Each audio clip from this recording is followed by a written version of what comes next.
Hello all of you. आज हम लोग न्यू चैप्टर शुरू करने जा रहे हैं, that is bills of exchange and promissory note. आप आपके नोटबुक में हेडिंग दे देंगे bills of exchange, bills of exchange and promissory note, promissory notes. अब आप लोगों को यहां पे कुछ भी लिखना नहीं, सिर्फ हेडिंग आपने इस चैप्टर की थी bills of exchange promissory note. क्या इंपॉर्टेंट है अभी आपको मेरी बातों को सुनना ज्यादा इंपॉर्टेंट है। फुल कंसंट्रेशन के साथ मेरी बात को आप सुनेंगे, ध्यान बिल्कुल जो मेरे लेक्चर पे उस पर रहेगा। हर चैप्टर का सबसे इंपॉर्टेंट लेक्चर उसका पहला लेक्चर होता है, क्योंकि उस लेक्चर हम किसके बारे में बात करते हैं, उसके कंसेप्ट के बारे में बात करते हैं। सो यहाँ पे आप बहुत ध्यान से सुनेंगे, इसकी पीडीएफ आपको मिल जाती है, चीज पता है। तो आप कुछ भी यहाँ पर अभी लिखेंगे नहीं, सिर्फ नोटबुक पे अपने हेडिंग दे दो bills of exchange promissory note. और मैं उम्मीद करता हूं कि आप जैसे आगे, जैसे हमने आज नेक्स्ट चैप्टर नंबर 2 जो bills of exchange promissory note हम शुरू करें, तो मैं उम्मीद करता हूं प्रीवियस चैप्टर के आपके होमवर्क सारे कंप्लीट कर लियो। तो आप नेक्स्ट चैप्टर पे जब आओगे, प्रीवियस चैप्टर के सारे प्रैक्टिस क्वेश्चन आपके कंप्लीट हो जाना चाहिए। ओके अब आप ध्यान से सुनेंगे, पीडीएफ आपको मिल जाएंगे, सिर्फ आपको क्वेश्चन जो रहेंगे क्लास के क्वेश्चंस वो करना रहेगा, वो लिखना रहेगा नोटबुक में। और जैसे कि मैंने आपसे पहले कहा 2 नोटबुक मेंटेन करना जरूरी है, एक क्लास की नोटबुक होना और एक आपकी होमवर्क के लिए, प्रैक्टिस के लिए नोटबुक एक अलग होना। ओके, तो 2 नोटबुक आपकी हो ना, तो ये क्लास के नोटबुक में जो भी क्लास में आप लिखते वो सारी की सारी चीज कहां पर लिखेंगे, आप क्लास के नोटबुक में लिखेंगे। Okay, so bills of exchange and promissory note, अब इसके कंसेप्ट को हम लोग समझते। मैंने कहा कि एक पार्टी है, इसका हम लोग नाम रख देते, अच्छा सा इसका कोई नाम रख देते। इसका नाम है सर मिस्टर ए और इस बंदे का नाम है mister B. Mister A seller है और मिस्टर बी बायर है। मिस्टर ए ने गुड्स बेचा, किसे बेचा? मिस्टर ए ने गुड्स बेचा, किसे बेचा? मिस्टर बी को। तो मिस्टर ए ने जब गुड्स बेचा तो बेचते वक्त एंट्री पास किया। क्या एंट्री पास करेगा ये? इसने मिस्टर बी को बेचा। B is a person, person deal by personal account, personal account से डेबिट द रिसीवर।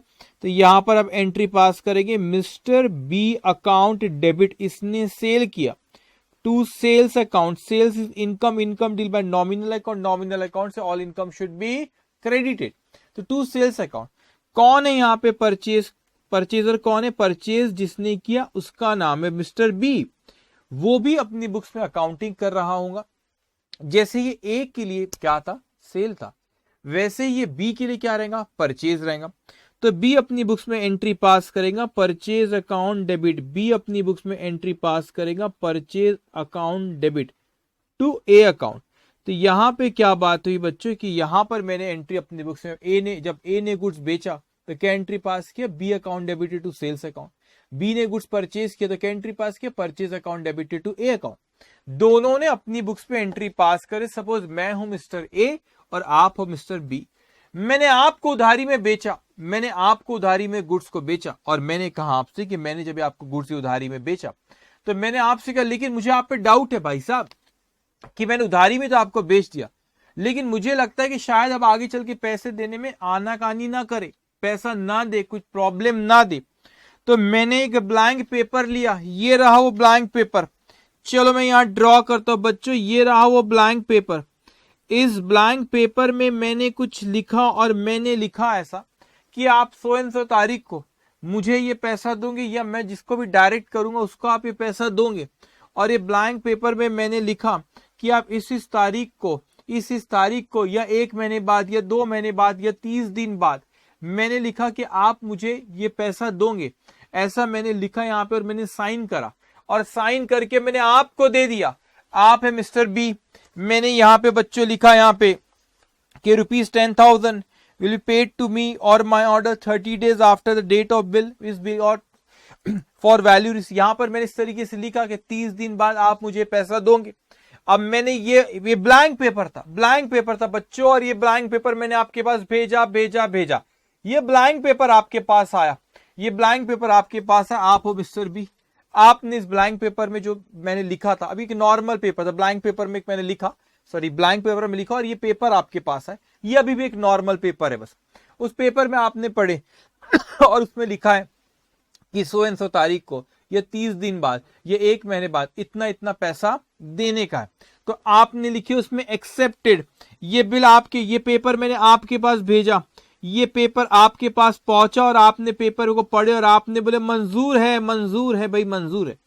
उसने कहा एक्सेप्टेड, मिस्टर बी ने बोला ठीक है, मैं 1 महीने बाद, 30 दिन बाद या जो 2-4 महीने जो भी उसमें लिखा, उस तारीख पे मैं आपको उतने समय बाद मैं आपको पैसा दे दूंगा, या आप जिसे भी बोलोगे मैं उसे पैसा दे दूंगा।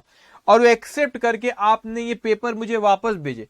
मैं रहता हूं नागपुर सिटी में, आप रहते हो दिल्ली में, तो बेटा मैं रहता हूं नागपुर सिटी में, आप कौन सी सिटी में रहते हो, आप रहते हो दिल्ली में। तो मैंने कहा कि नागपुर सिटी में मैं रहता हूं और आप कहां रहते हो, दिल्ली में, तो मैंने आपको नागपुर से भेजा ये पेपर, आपने एक्सेप्ट करके उसमें लिखा और ये पेपर आपने मुझे वापस दे दी। अब बच्चों ये एक्सेप्ट करके जब आपने मुझे वापस दे दिया, आप ये पेपर मेरे पास आ गया। अब ये कोई मामूली बिल नहीं रहा, अब ये कोई मामूली बिल नहीं रहा। इस बिल का हम कोई अच्छा सा नाम रख देते, ये नॉर्मल पेपर नहीं रहा। अब ये पेपर का अच्छा सा नाम रख देते और इस पेपर को अब हम बुलाते हैं किस नाम से, इसे हम कहते हैं बिल्स ऑफ एक्सचेंज। किस नाम से बुलाते हैं हम, इसे कहते हैं बिल्स ऑफ एक्सचेंज। भाई साहब अब ये मामूली पेपर नहीं रहा बच्चों, अब ये पेपर को मैं किस नाम से बुला रहा हूं बच्चों, इस पेपर को मैं बुला रहा हूं बिल्स ऑफ एक्सचेंज के नाम से। तो भाई बिल्स ऑफ एक्सचेंज ये क्या होता है, क्या फायदा है ये बिल्स ऑफ एक्सचेंज का? बिल्स ऑफ एक्सचेंज का ये फायदा होता है कि मैं चाहूं तो ये पहली चीज, बिल्स ऑफ एक्सचेंज जब मेरे पास आया तो मैं चाहूं तो इसकी अलग अलग चीजें, एक उसमें से मैं बता रहा हूं। मैं चाहूं तो बैंक के पास आज जाओ और बैंक को मैं बोलूं कि सुनो मिस्टर बी ने मुझसे वादा किया है, वादा किया है निभाना पड़ेगा। क्या वादा किया? उसने बोला एक्सेप्ट किया है कि 3 महीने बाद बच्चों वो मुझको पैसे देगा। तो मैंने कहा बैंक से सुनो मुझे आज पैसों की जरूरत है, आज आप मुझे पैसा दे दो और ये बिल रख लो। तो बैंक ये बिल रख लेगा, इसे हम क्या कहते हैं बिल्स ऑफ एक्सचेंज, और मुझे आज पैसा दे देगा। वो बात अलग है कि वो कुछ पैसा कम देगा, क्योंकि जब 3 महीने बाद आपके पास पैसा लेने आएगा, क्योंकि उसके पास बिल रहेगा। एग्जाम्पल दे रहा हूं, अलग अलग इसके यूज हो, तो उसमें से एग्जाम्पल कह रहा हूं कि बिल डिस्काउंट भी करा सकते, कि मैंने बैंक के पास गया, बैंक को बिल दिया, मैंने कहा आज मेरे को पैसा दे दो, 3 महीने बाद बी जब पैसा देगा और पैसा आपने रख लेना। ऑब्वियसली कुछ कम पैसा बैंक देगा, क्योंकि बैंक भी कुछ पैसा कमाएगा। लेकिन ये बिल्स ऑफ एक्सचेंज के कई फायदे। मैंने कहा कि आज मैं बैंक में जाकर डिस्काउंट करा दूं, मुझे ये एश्योरेंस रहता है कि भाई 3 महीने बाद आप मुझे पैसा दोगे, तो इसके मेरे फायदे। ये बिल्स ऑफ एक्सचेंज जब मेरे पास आया तो मैं बहुत खुश हो गया। नॉर्मल पेपर नहीं रहा, इस नॉर्मल पेपर में ब्लैंक पेपर ने आपने एक्सेप्ट करे, आपने साइन करे और मुझे बिल दे दी। तो ये क्या हो गया बेटा, मैं इसे कहता हूं बिल्स ऑफ एक्सचेंज। मेरे लिए बच्चों, मेरे लिए ये जो बिल रहेगा, इस बिल को मैं एक अच्छे से नाम से बुला रहा हूं, उसे कहता हूं बिल्स ऑफ एक्सचेंज। मेरे लिए बिल रहेगा बिल्स रिसीवेबल, मैं इसे कहूंगा मेरे लिए बिल्स रिसीवेबल रहेगा। लेकिन आपके लिए बच्चों वो बिल्स पेएबल रहेगा।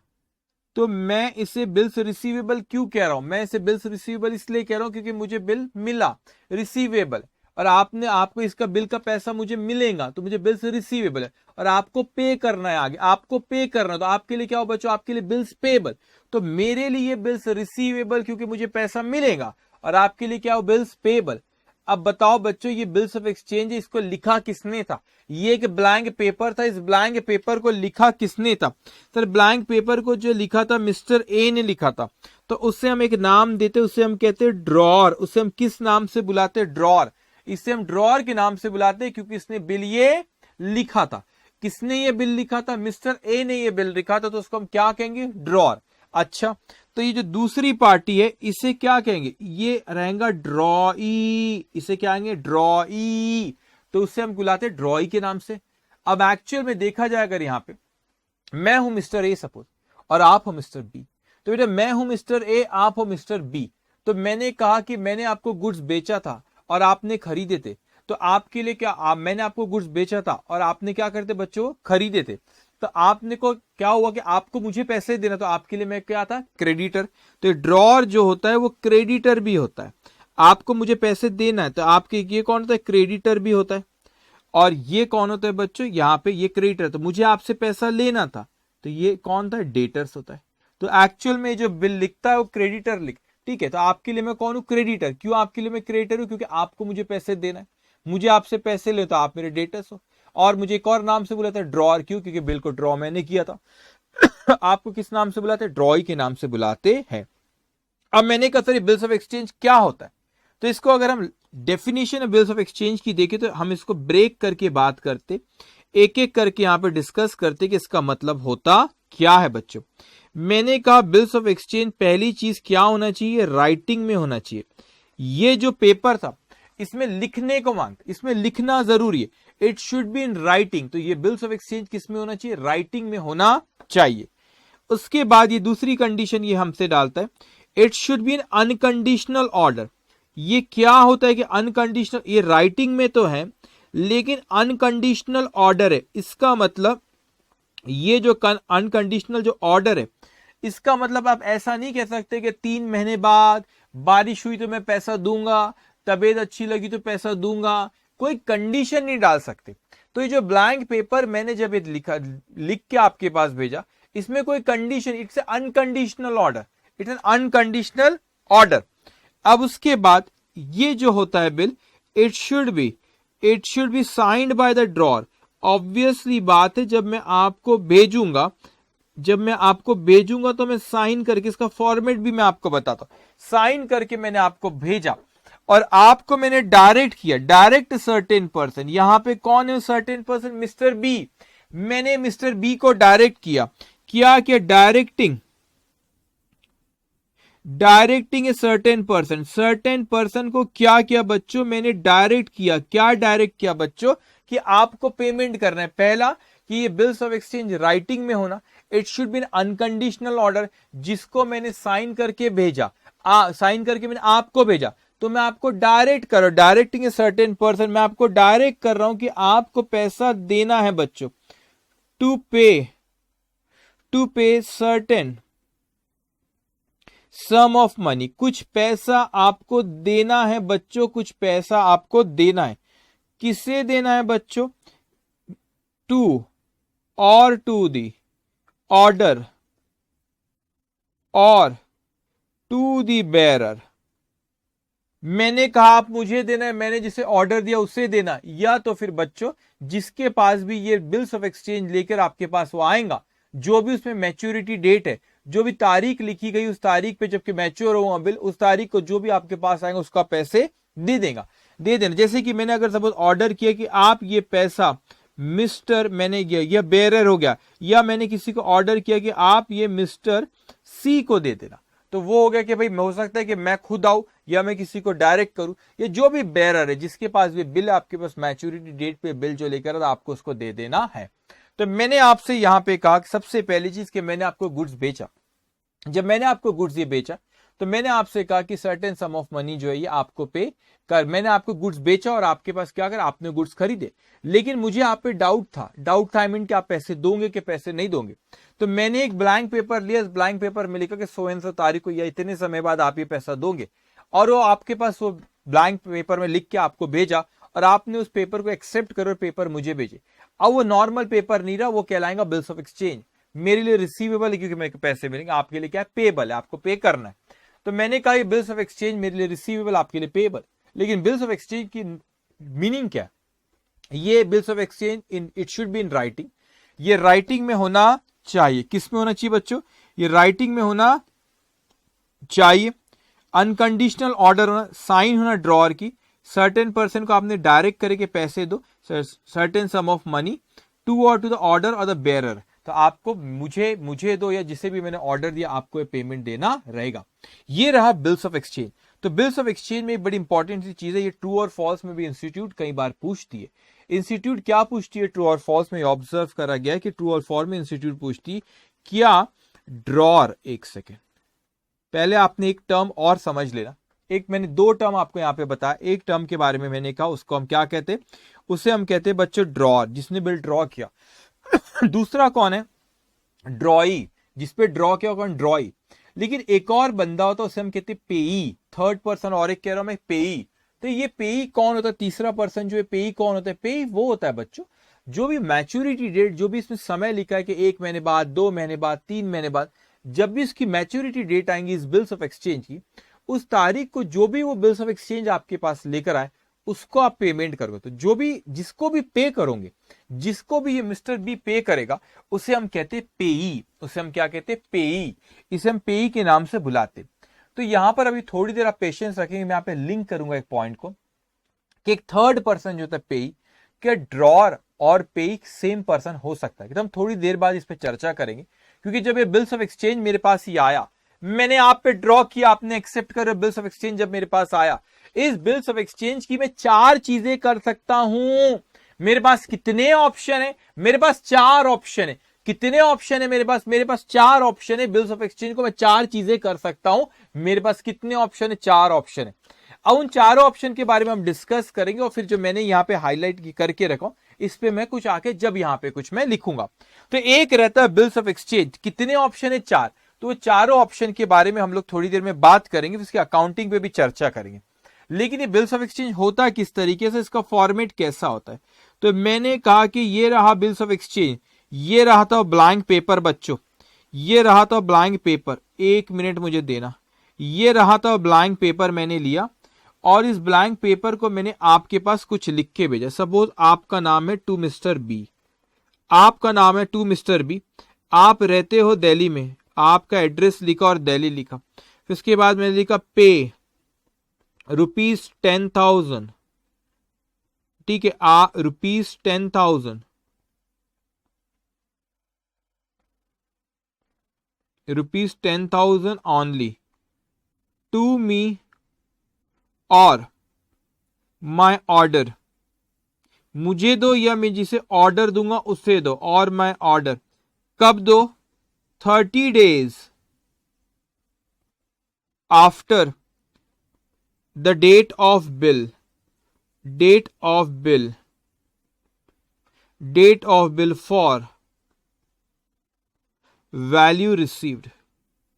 तो मैंने कहा कि 10,000 रुपए मुझे या मैंने जिसको ऑर्डर दिया उसे आप दो। कब दो? आफ्टर, कब दो बेटा? आफ्टर क्या करेगा उसको? आप दो का आफ्टर 30 डेज। अब यहां पे कौन सी तारीख को, आज की तारीख लिख लेते कोई।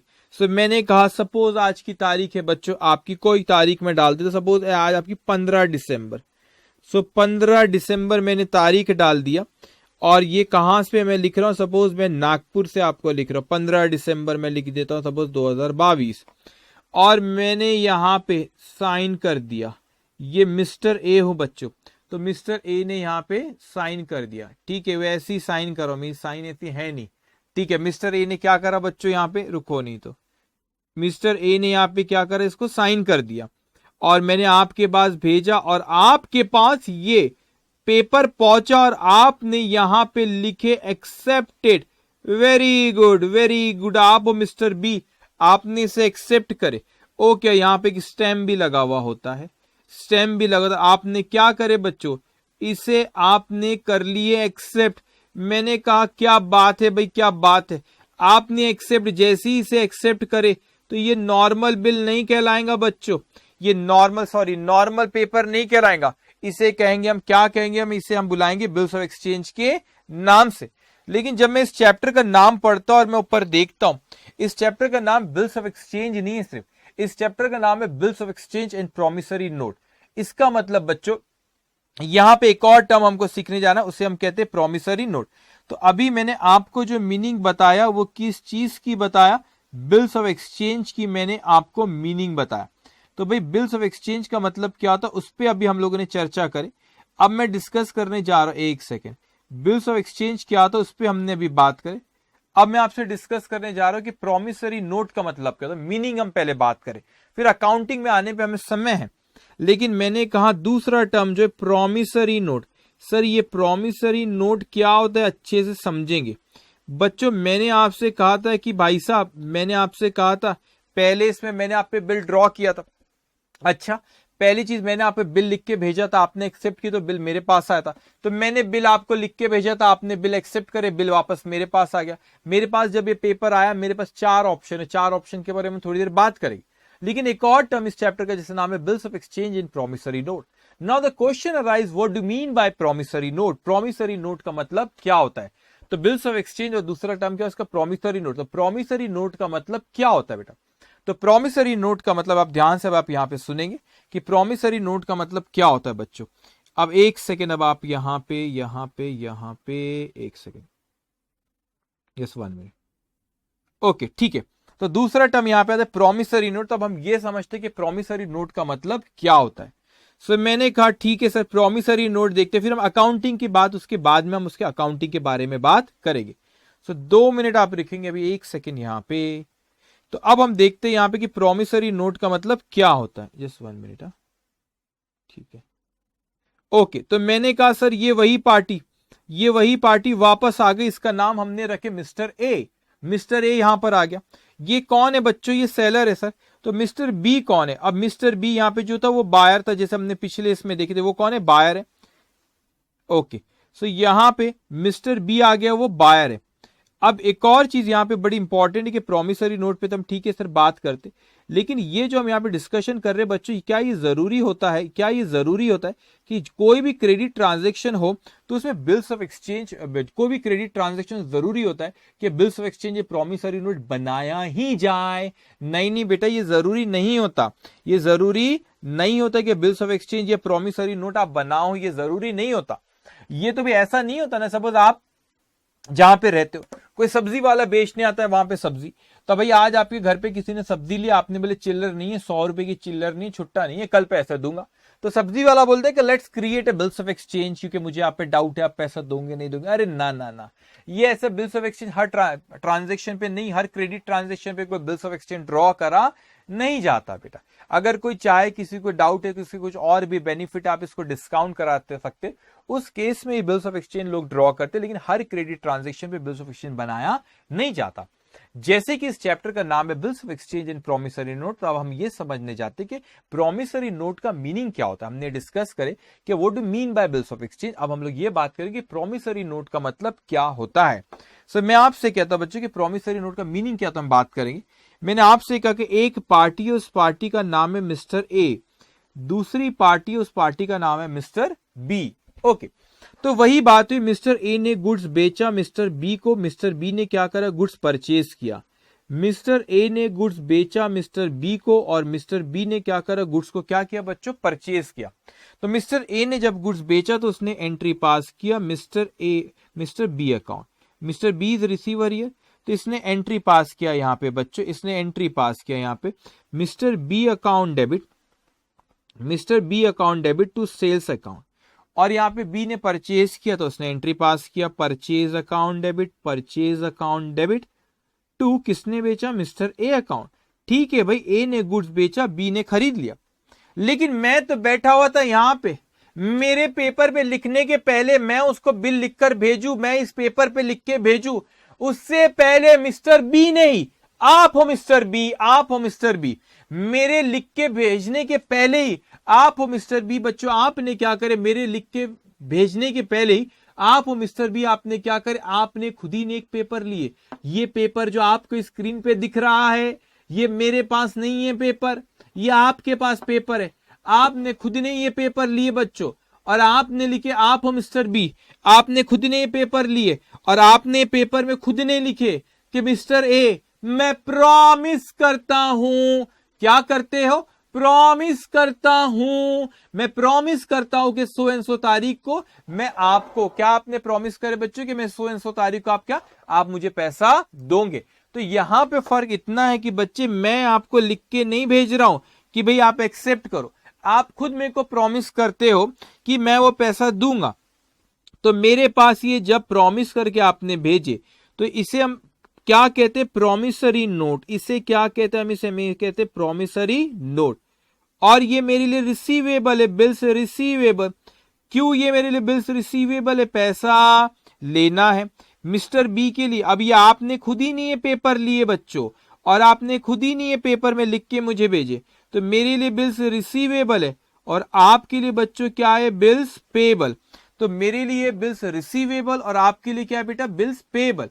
तो मेरे को पैसा लेना और आपके लिए पेबल है, आपको पे करना है। लेकिन यहाँ पे मैंने आपको बिल में लिख के नहीं भेजा था बेटे, आपने खुद ही ने प्रॉमिस करे कि हम पैसा देंगे, आपने खुद ही ने भेजे। तो आप भेजो, जब खुद ही लिख कर आप भेज रहे कि आप प्रॉमिस करे कि 100 पैसा देंगे तो यहाँ पे आप मुझे एक्सेप्ट, जैसे मैंने पहले आपको भेजा था आपने एक्सेप्ट कर दे, तो यहाँ पे एक्सेप्टेंस की जरूरत नहीं है उसको। क्यों? क्योंकि आपने खुद ही ने प्रॉमिस कर दिए, मेरे बोलने के पहले, मेरे लिख के भेजने के पहले आपने खुद ने ही प्रॉमिस कर दिए कि आप 100 पैसा हमको मुझे दोगे। तो आपने खुद ही ने मुझे दे, या मैं जिसको भी ऑर्डर करूं उसको आप वो पैसा दोगे।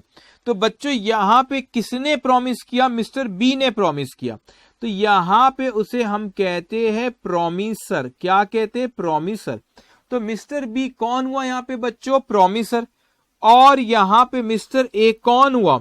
मिस्टर ए हुआ प्रॉमिसी। क्या हुआ है? कौन हुआ है? प्रॉमिसी। तो मिस्टर बी यहां पे हुआ प्रॉमिसर और मिस्टर ए कौन हुआ बच्चों? यहां पे प्रॉमिसी हुआ।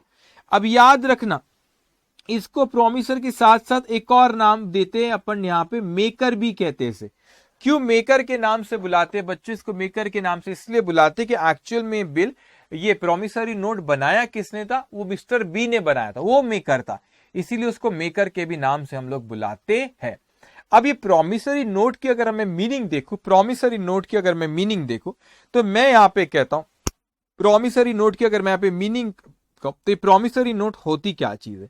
सो प्रॉमिसरी नोट अगर आप देखो यहां पे, प्रॉमिसरी नोट अगर आप यहां पे देखेंगे बच्चे, तो वो कहते हैं कि प्रॉमिसरी नोट भी किस में होना चाहिए? राइटिंग में होना चाहिए।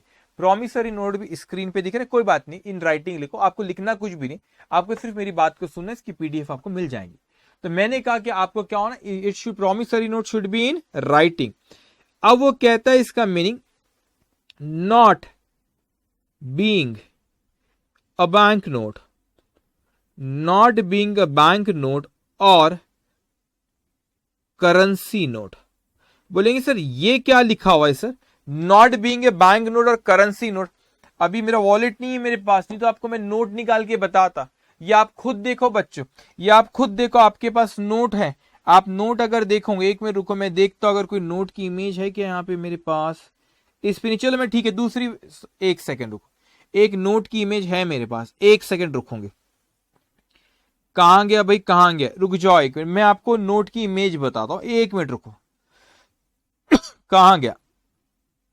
ये रहा बच्चों। तो अगर मैं यहां पे देखूं, ये दिख रहा है आपको 200 रुपए का नोट स्क्रीन पे दिख रहा है बच्चों। तो यहां पे जूम करूंगा तो उतना दिखेगा नहीं, ब्लर हो जाएगा। लेकिन यहां पर जो लिखा हुआ है, यहां पे 200 रुपए का नोट है, यहां पे I promise to pay the bearer the sum of 200 rupees, इस तरीके से लिखा हुआ है।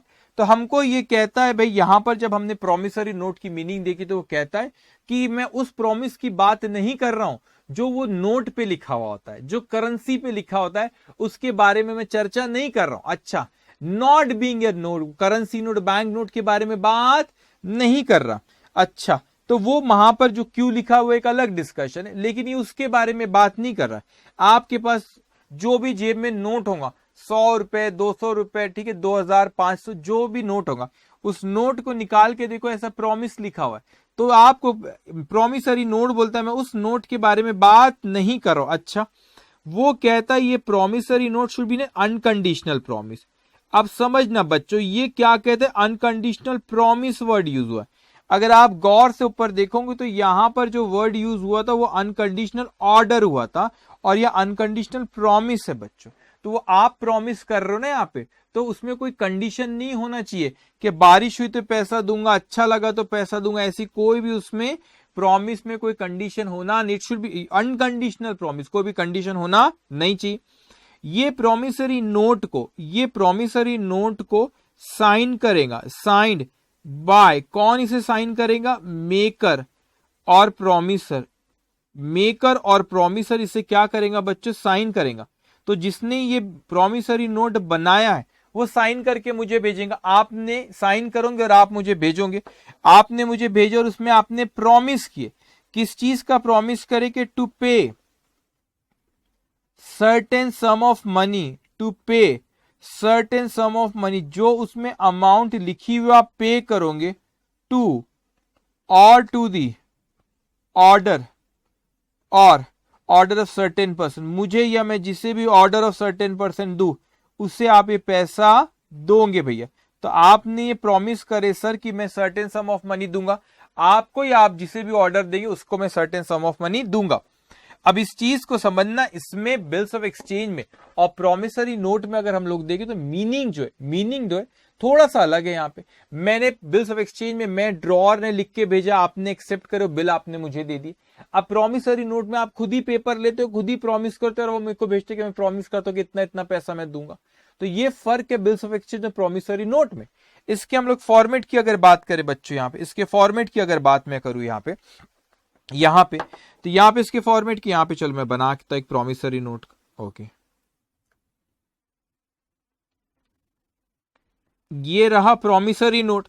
वो ब्लैंक पेज आपने अपने हाथों में लिए और वो ब्लैंक पेज में आप लिखने लगे, मुझे भेजे आपने टू मिस्टर ए, ठीक है, सपोज मैं Pune, okay, I hear bye promise करता हूं मैं टू पे यू और टू ईयर ऑर्डर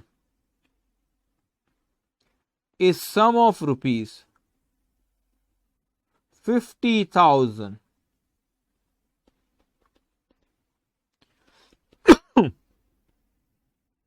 50,000 कब पे? 1 month after the date of this note for value received. तो आपने प्रॉमिस मुझे भेजे सपोज 20 दिसंबर 22 को, ओके, आपने ये भेजे, भाई मैं रहता हूं पुणे में, आप रहते सपोज नागपुर में, और आपने मुझे भेजे, तो इस पे एक स्टैंप यहाँ पे लगा हुआ है, आपने मुझे भेजे, ये स्टैंप इस पे लगा और आपने यहाँ पे क्या करे बच्चों, साइन, बी ने यहाँ पे साइन किया। ओके, तो बी ने यहाँ पे साइन करा। अब आप मुझे बताओ फर्क क्या है, यहां पे बी साइन करके मुझे भेज रहा है बच्चों क्योंकि आपने मुझे सॉरी प्रॉमिस किया, आप भी हो। मेन फर्क आपको समझ में आ रहा है, यहां पे एक्सेप्टेंस नहीं लिखा हुआ है। अगर आप यहां पे देखोगे तो यहां पे एक्सेप्टेंस था, क्योंकि भाई साहब मैंने आपको भेजा था, क्या आप एक्सेप्ट करते हो कि इतना इतना पैसा आप 100 एंड 100 तारीख को मुझे दोगे, क्या आप एक्सेप्ट करते हो? तो ऐसा मैंने आपको भेजा था भाई, मैंने आपको लिख के भेजा था पैसा तो आपको देना, तो क्या आप इसे एक्सेप्ट करते हो? इसीलिए बिल्स ऑफ एक्सचेंज में एक्सेप्टेंस लगता है बच्चों। लेकिन प्रॉमिसरी नोट की अगर हम बात करें तो प्रॉमिसरी नोट में आपको एक्सेप्टेंस लगता नहीं हो, क्योंकि यहां पे जो प्रॉमिसर है जिसको पेमेंट देना है वो खुद ही लिख के भेजता है, वो खुद ही प्रॉमिस करके बोलता है, तो उसका एक्सेप्टेंस की, यहां एक्सेप्टेंस की जरूरत होती है कि नहीं? तो ये फर्क होता है मीनिंग बिल्स ऑफ एक्सचेंज और प्रॉमिसरी नोट के मीनिंग में ये अंतर होता है। लेकिन अकाउंटिंग पॉइंट ऑफ व्यू से दोनों में कुछ भी डिफरेंस नहीं होता, क्योंकि अकाउंटिंग पॉइंट ऑफ व्यू से हमारे लिए कोई भी डिफरेंस नहीं। हम इसको बिल्स ऑफ एक्सचेंज के नाम से ही पूरे चैप्टर में बुलाएंगे इसको, फिर बिल्स ऑफ एक्सचेंज हो प्रॉमिसरी नोट हो, मेरे लिए बिल्स रिसीवेबल, आपके लिए बिल्स पेएबल ही वो रहेगा बच्चे। लेकिन अकाउंटिंग में कोई फर्क हमारे में पड़ता नहीं, लेकिन अंडरस्टैंड मीनिंग दोनों के मीनिंग में थोड़ा थोड़ा सा डिफरेंस है।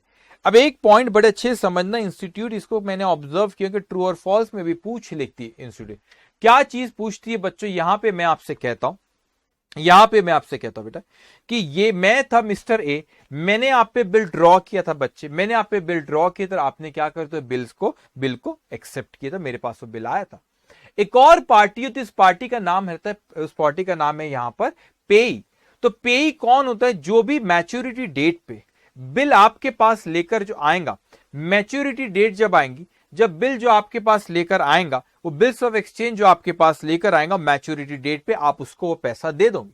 अब वो बात अलग है, मैं थोड़ी देर में भी चर्चा करूंगा कि जो बिल मेरे पास आया, बिल्स ऑफ एक्सचेंज जो मेरे पास आया, मेरे पास इसके 4 ऑप्शन है, वो ऑप्शन के बारे में आगे बात होगी। एक होता है बिल डिस्काउंट करा, एक होता है रिटेन करा, एक होता है डिस्काउंट कराए, और एक होता है मैंने उसको बिल्स फॉर कलेक्शन के लिए, एक होता है सॉरी डिस्काउंट कराया, रिटेन करा, बिल्स फॉर कलेक्शन के लिए भेजा, ये एंडोर्स किया। 4 ऑप्शन आपके पास होते हैं, लेकिन ऐसा भी हो सकता है कि मैच्योरिटी डेट पे अपन बात करेंगे 4 ऑप्शन के बारे में बहुत डिटेल में, और उसकी अकाउंटिंग भी हम आगे डिस्कस करेंगे। लेकिन मैं आपसे कहता हूं बच्चों यहां पे कि जब मैं आपके पास आया और आपके पास मैच्योरिटी डेट पे ये बिल लेके मैं आऊंगा, आपके पास, सपोज मैं बिल लेके आपके पास आता हूं और मैं कहता हूं कि आपने वादा किए थे कि 3 महीने बाद पे करेंगे, आपने बिल को एक्सेप्ट किए थे, अभी वादा किए तो निभाना पड़ेगा। अब मैंने कहा कि चलो आप मुझे पैसे दो, तो इसका मतलब इसमें ड्रॉर कौन है बच्चों? ड्रॉर यहां पे हमारे एग्जांपल में ड्रॉर कौन है? Mister A. तो मिस्टर ए ड्रॉर है बच्चों। और यहां पर अगर हम लोग देखें मिस्टर ए कौन है बच्चों, ड्रॉर है। लेकिन यहां पर देखिए अगर मैच्योरिटी डेट पे जिसे भी आप पेमेंट देते हो, मैं आपसे ही बात करो, मोबाइल साइड में रखो। मैच्योरिटी डेट पे जब आप पेमेंट करोगे तो मैं ड्रॉर हूं, मैंने बिल ड्रॉ किया, लेकिन मैच्योरिटी डेट पे जब आपने मुझे पैसा दिए तो मैं कौन हूं, पेई।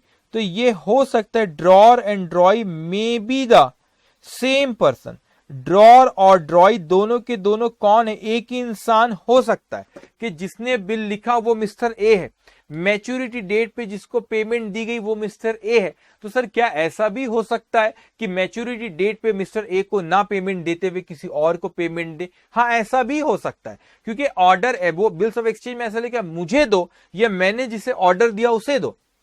तो हो सकता है कि आप किसी और को भी मैच्योरिटी डेट पे पैसा दो, लेकिन अभी हम आगे उस पर डिस्कशन होगा सारा। लेकिन मैं कहता हूं कि मैच्योरिटी डेट पे सपोज आपने मुझे पैसा दिए तो पेई मैं हूं और ड्रॉर भी मैं हूं, मैंने बिल लिखा तो मैं ड्रॉर हूं, मुझे पैसा दिए गया तो मैं पेई हूं। तो it may be possible that the drawer and पेई मे be the same person. Drawer और पेई कौन है बच्चों, ड्रॉर और पेई and may be the same person, may be the same person. लेकिन यहां पर अगर मैं आपसे कहूं, यहां पर अगर मैं कहूं इस बिल को ये प्रॉमिसरी नोट किसने बनाया, सर ये प्रॉमिसरी नोट तो मेकर ने बनाया, मेकर ने बनाया, मेकर ने बनाया है, ठीक है। लेकिन ये पॉसिबल नहीं है बच्चों कि मेकर एंड पेई can not B same person. Maker और पेई एक इंसान नहीं हो सकता। क्यों सर, या मेकर कौन है, mister B.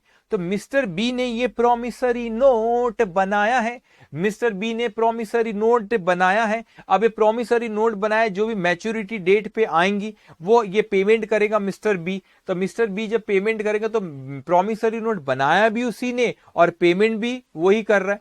Payment promissory note बनाया वो पेमेंट करेगा, लेकिन वो अपने आप को पेमेंट कर सकता है क्या, वो इस पेई। पेई वो होता है जिसको पेमेंट करना है मैच्योरिटी डेट पे।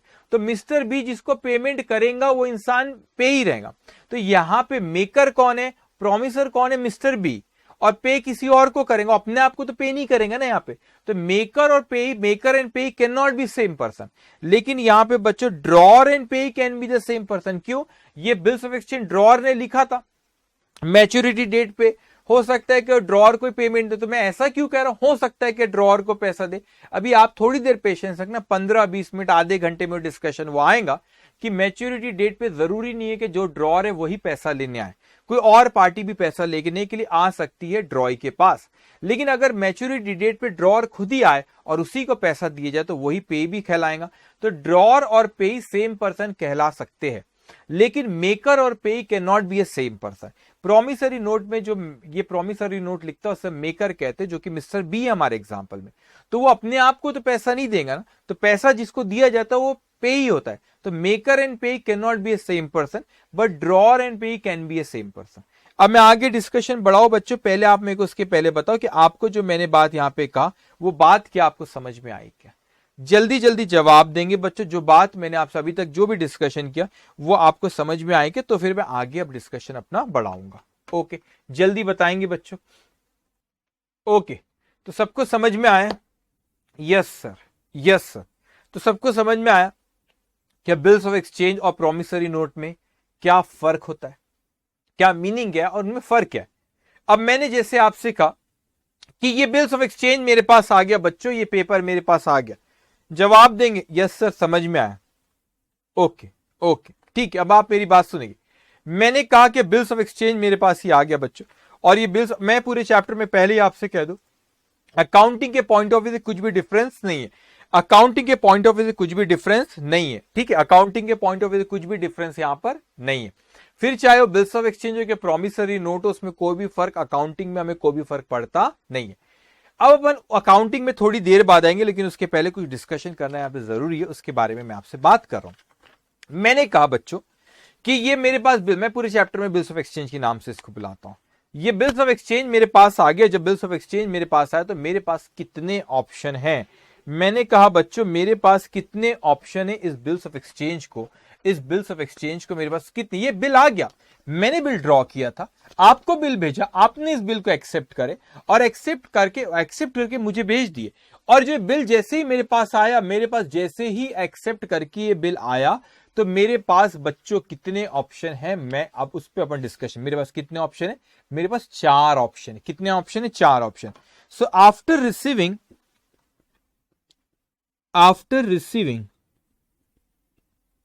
bills of exchange, how many option I have? After receiving bills of exchange, मेरे पास कितने ऑप्शन है बच्चों। मैंने कहा मेरे पास कितने ऑप्शन है। बिल्स ऑफ एक्सचेंज जैसे ही मेरे पास आया तो मैं कहने लगा कि मेरे पास कितने ऑप्शन है।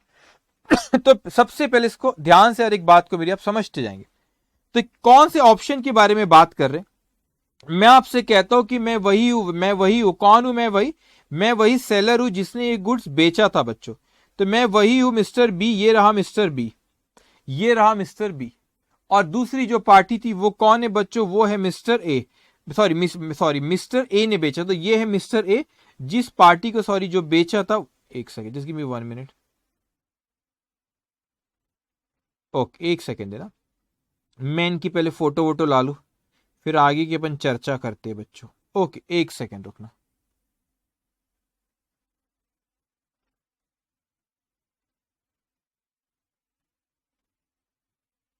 ओके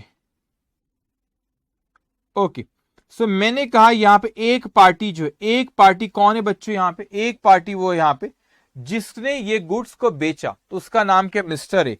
तो मिस्टर ए ने यहां पे गुड्स बेचा। ये मिस्टर ए कौन है, मिस्टर ए ने यहां पे गुड्स बेचा। तो ये रहा मिस्टर ए। ध्यान से मेरी बात अब आप सुनोगे। ये रहा मिस्टर ए, इसने गुड्स बेचा था। किसे बेचा था, मिस्टर बी को। तो मिस्टर बी ने क्या किया था, मिस्टर बी ने इसे परचेस किया था। ये है मिस्टर बी। अब इसने मिस्टर ए ने एक बिल ड्रॉ करा, एक पेपर लिया, उस पेपर पे लिखा और इस पेपर को भेजा मिस्टर बी के पास। मिस्टर ने बी ने उस पेपर को देखा और उसने कहा कि हाँ मुझे एक्सेप्ट है। एक्सेप्ट करके वो बिल उसने मुझे यहाँ पे दिया। एक्सेप्ट करके क्या करा बच्चों, उसने वो बिल वो मुझे वापस भेजा। अब मैं इस डॉक्यूमेंट को किस नाम से बुलाता हूं, मैं इस डॉक्यूमेंट को कहता हूं बिल्स ऑफ एक्सचेंज के नाम से। क्या बुलाता हूं मैं इस डॉक्यूमेंट को, बिल्स ऑफ एक्सचेंज के नाम से बुलाता हूं। अब बिल्स ऑफ एक्सचेंज के नाम से मैं इसको बुलाता हूं। जैसे ही ये बिल्स ऑफ एक्सचेंज मेरे पास आया, तो ये बिल्स ऑफ एक्सचेंज जो आप जिस नाम इस डॉक्यूमेंट को जो बिल्स ऑफ एक्सचेंज के नाम से बुला रहे, मिस्टर ए के पास बच्चों टोटल कितने ऑप्शन है, मिस्टर ए के पास टोटल इसके कितने ऑप्शन है, 4 ऑप्शन है बिल्स ऑफ एक्सचेंज का जो मैं ट्रीटमेंट कर सकता हूं। How many option I have, कितने ऑप्शन है मेरे पास। मेरे पास जो मिस्टर ए के पास जब ये बिल्स ऑफ एक्सचेंज आया, मिस्टर ए जब उसके पास ये बिल्स ऑफ एक्सचेंज आया, तो मिस्टर ए के पास कितने ऑप्शन थे, तो मिस्टर ए के पास जो थे 4 ऑप्शन थे। पहली बात है, मिस्टर ए को हम किस नाम से बुलाते, मिस्टर ए को हम कहते ड्रॉर। और मिस्टर बी को किस नाम से बुलाते, इसे हम कहते ड्रॉई।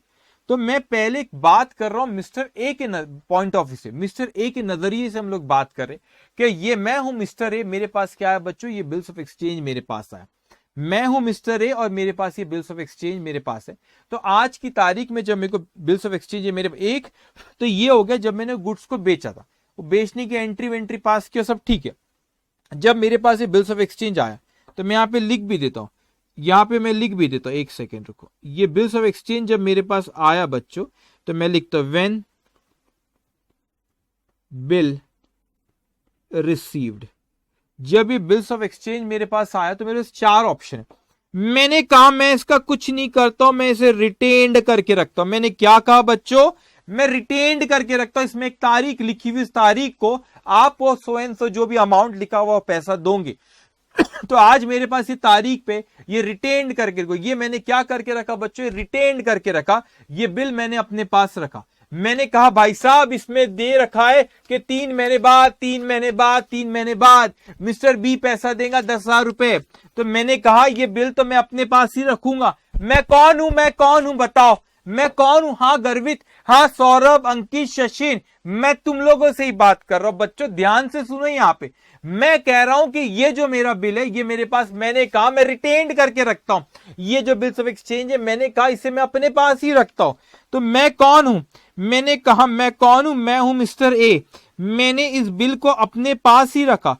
तो मैंने सबसे पहले क्या करा कि मैंने इस बिल को अपने पास ही रखा और मैंने इसे रिटेन्ड करके रखा। तो ये बिल मेरे पास ही रखा हुआ है। मैं कौन हूं, मिस्टर ए, मैंने कहा ये कहीं इधर उधर नहीं जाएगा, ये बिल मेरे पास ही रहेगा। दूसरा ऑप्शन के बारे में मैं बात करता हूं, दूसरे ऑप्शन के बारे में मैं बात करता हूं बच्चों। मैंने कहा, एक सेकेंड, मैंने कहा कि दूसरे ऑप्शन के बारे में बात करता हूं कि ये बिल को मैं चाहूं तो डिस्काउंट करा सकता हूं, डिस्काउंटेड विद बैंक। अरे सर ये क्या होता है डिस्काउंटेड विद बैंक का मतलब क्या होता है? डिस्काउंटेड विद बैंक का मतलब क्या होता है बच्चों? अब वो हम देखते कि मैंने कहा मुझे बहुत पैसों की जरूरत थी, मुझे बहुत पैसों की जरूरत थी। भाई साहब आपने इस बिल में तो लिखा है कि आप 3 महीने बाद पैसा दोगे, इस बिल में तो लिखा है कि आप 3 महीने बाद पैसा दोगे, इस बिल में तो लिखा है आप 3 महीने बाद पैसा दोगे। तो इस बिल में लिखा हुआ है बच्चों कि 3 महीने बाद पैसा आप देने वाले हो। तो मैंने कहा कि एक काम करता हूं, मुझे आज ही पैसों की जरूरत है, मैं इतने समय तक नहीं रुक सकता भाई साहब, 3 महीने तक मैं नहीं रुक सकता। तो मैं गया दौड़े दौड़े किसके पास? मैं दौड़े दौड़े गया बैंक के पास। ये आ गया बैंक।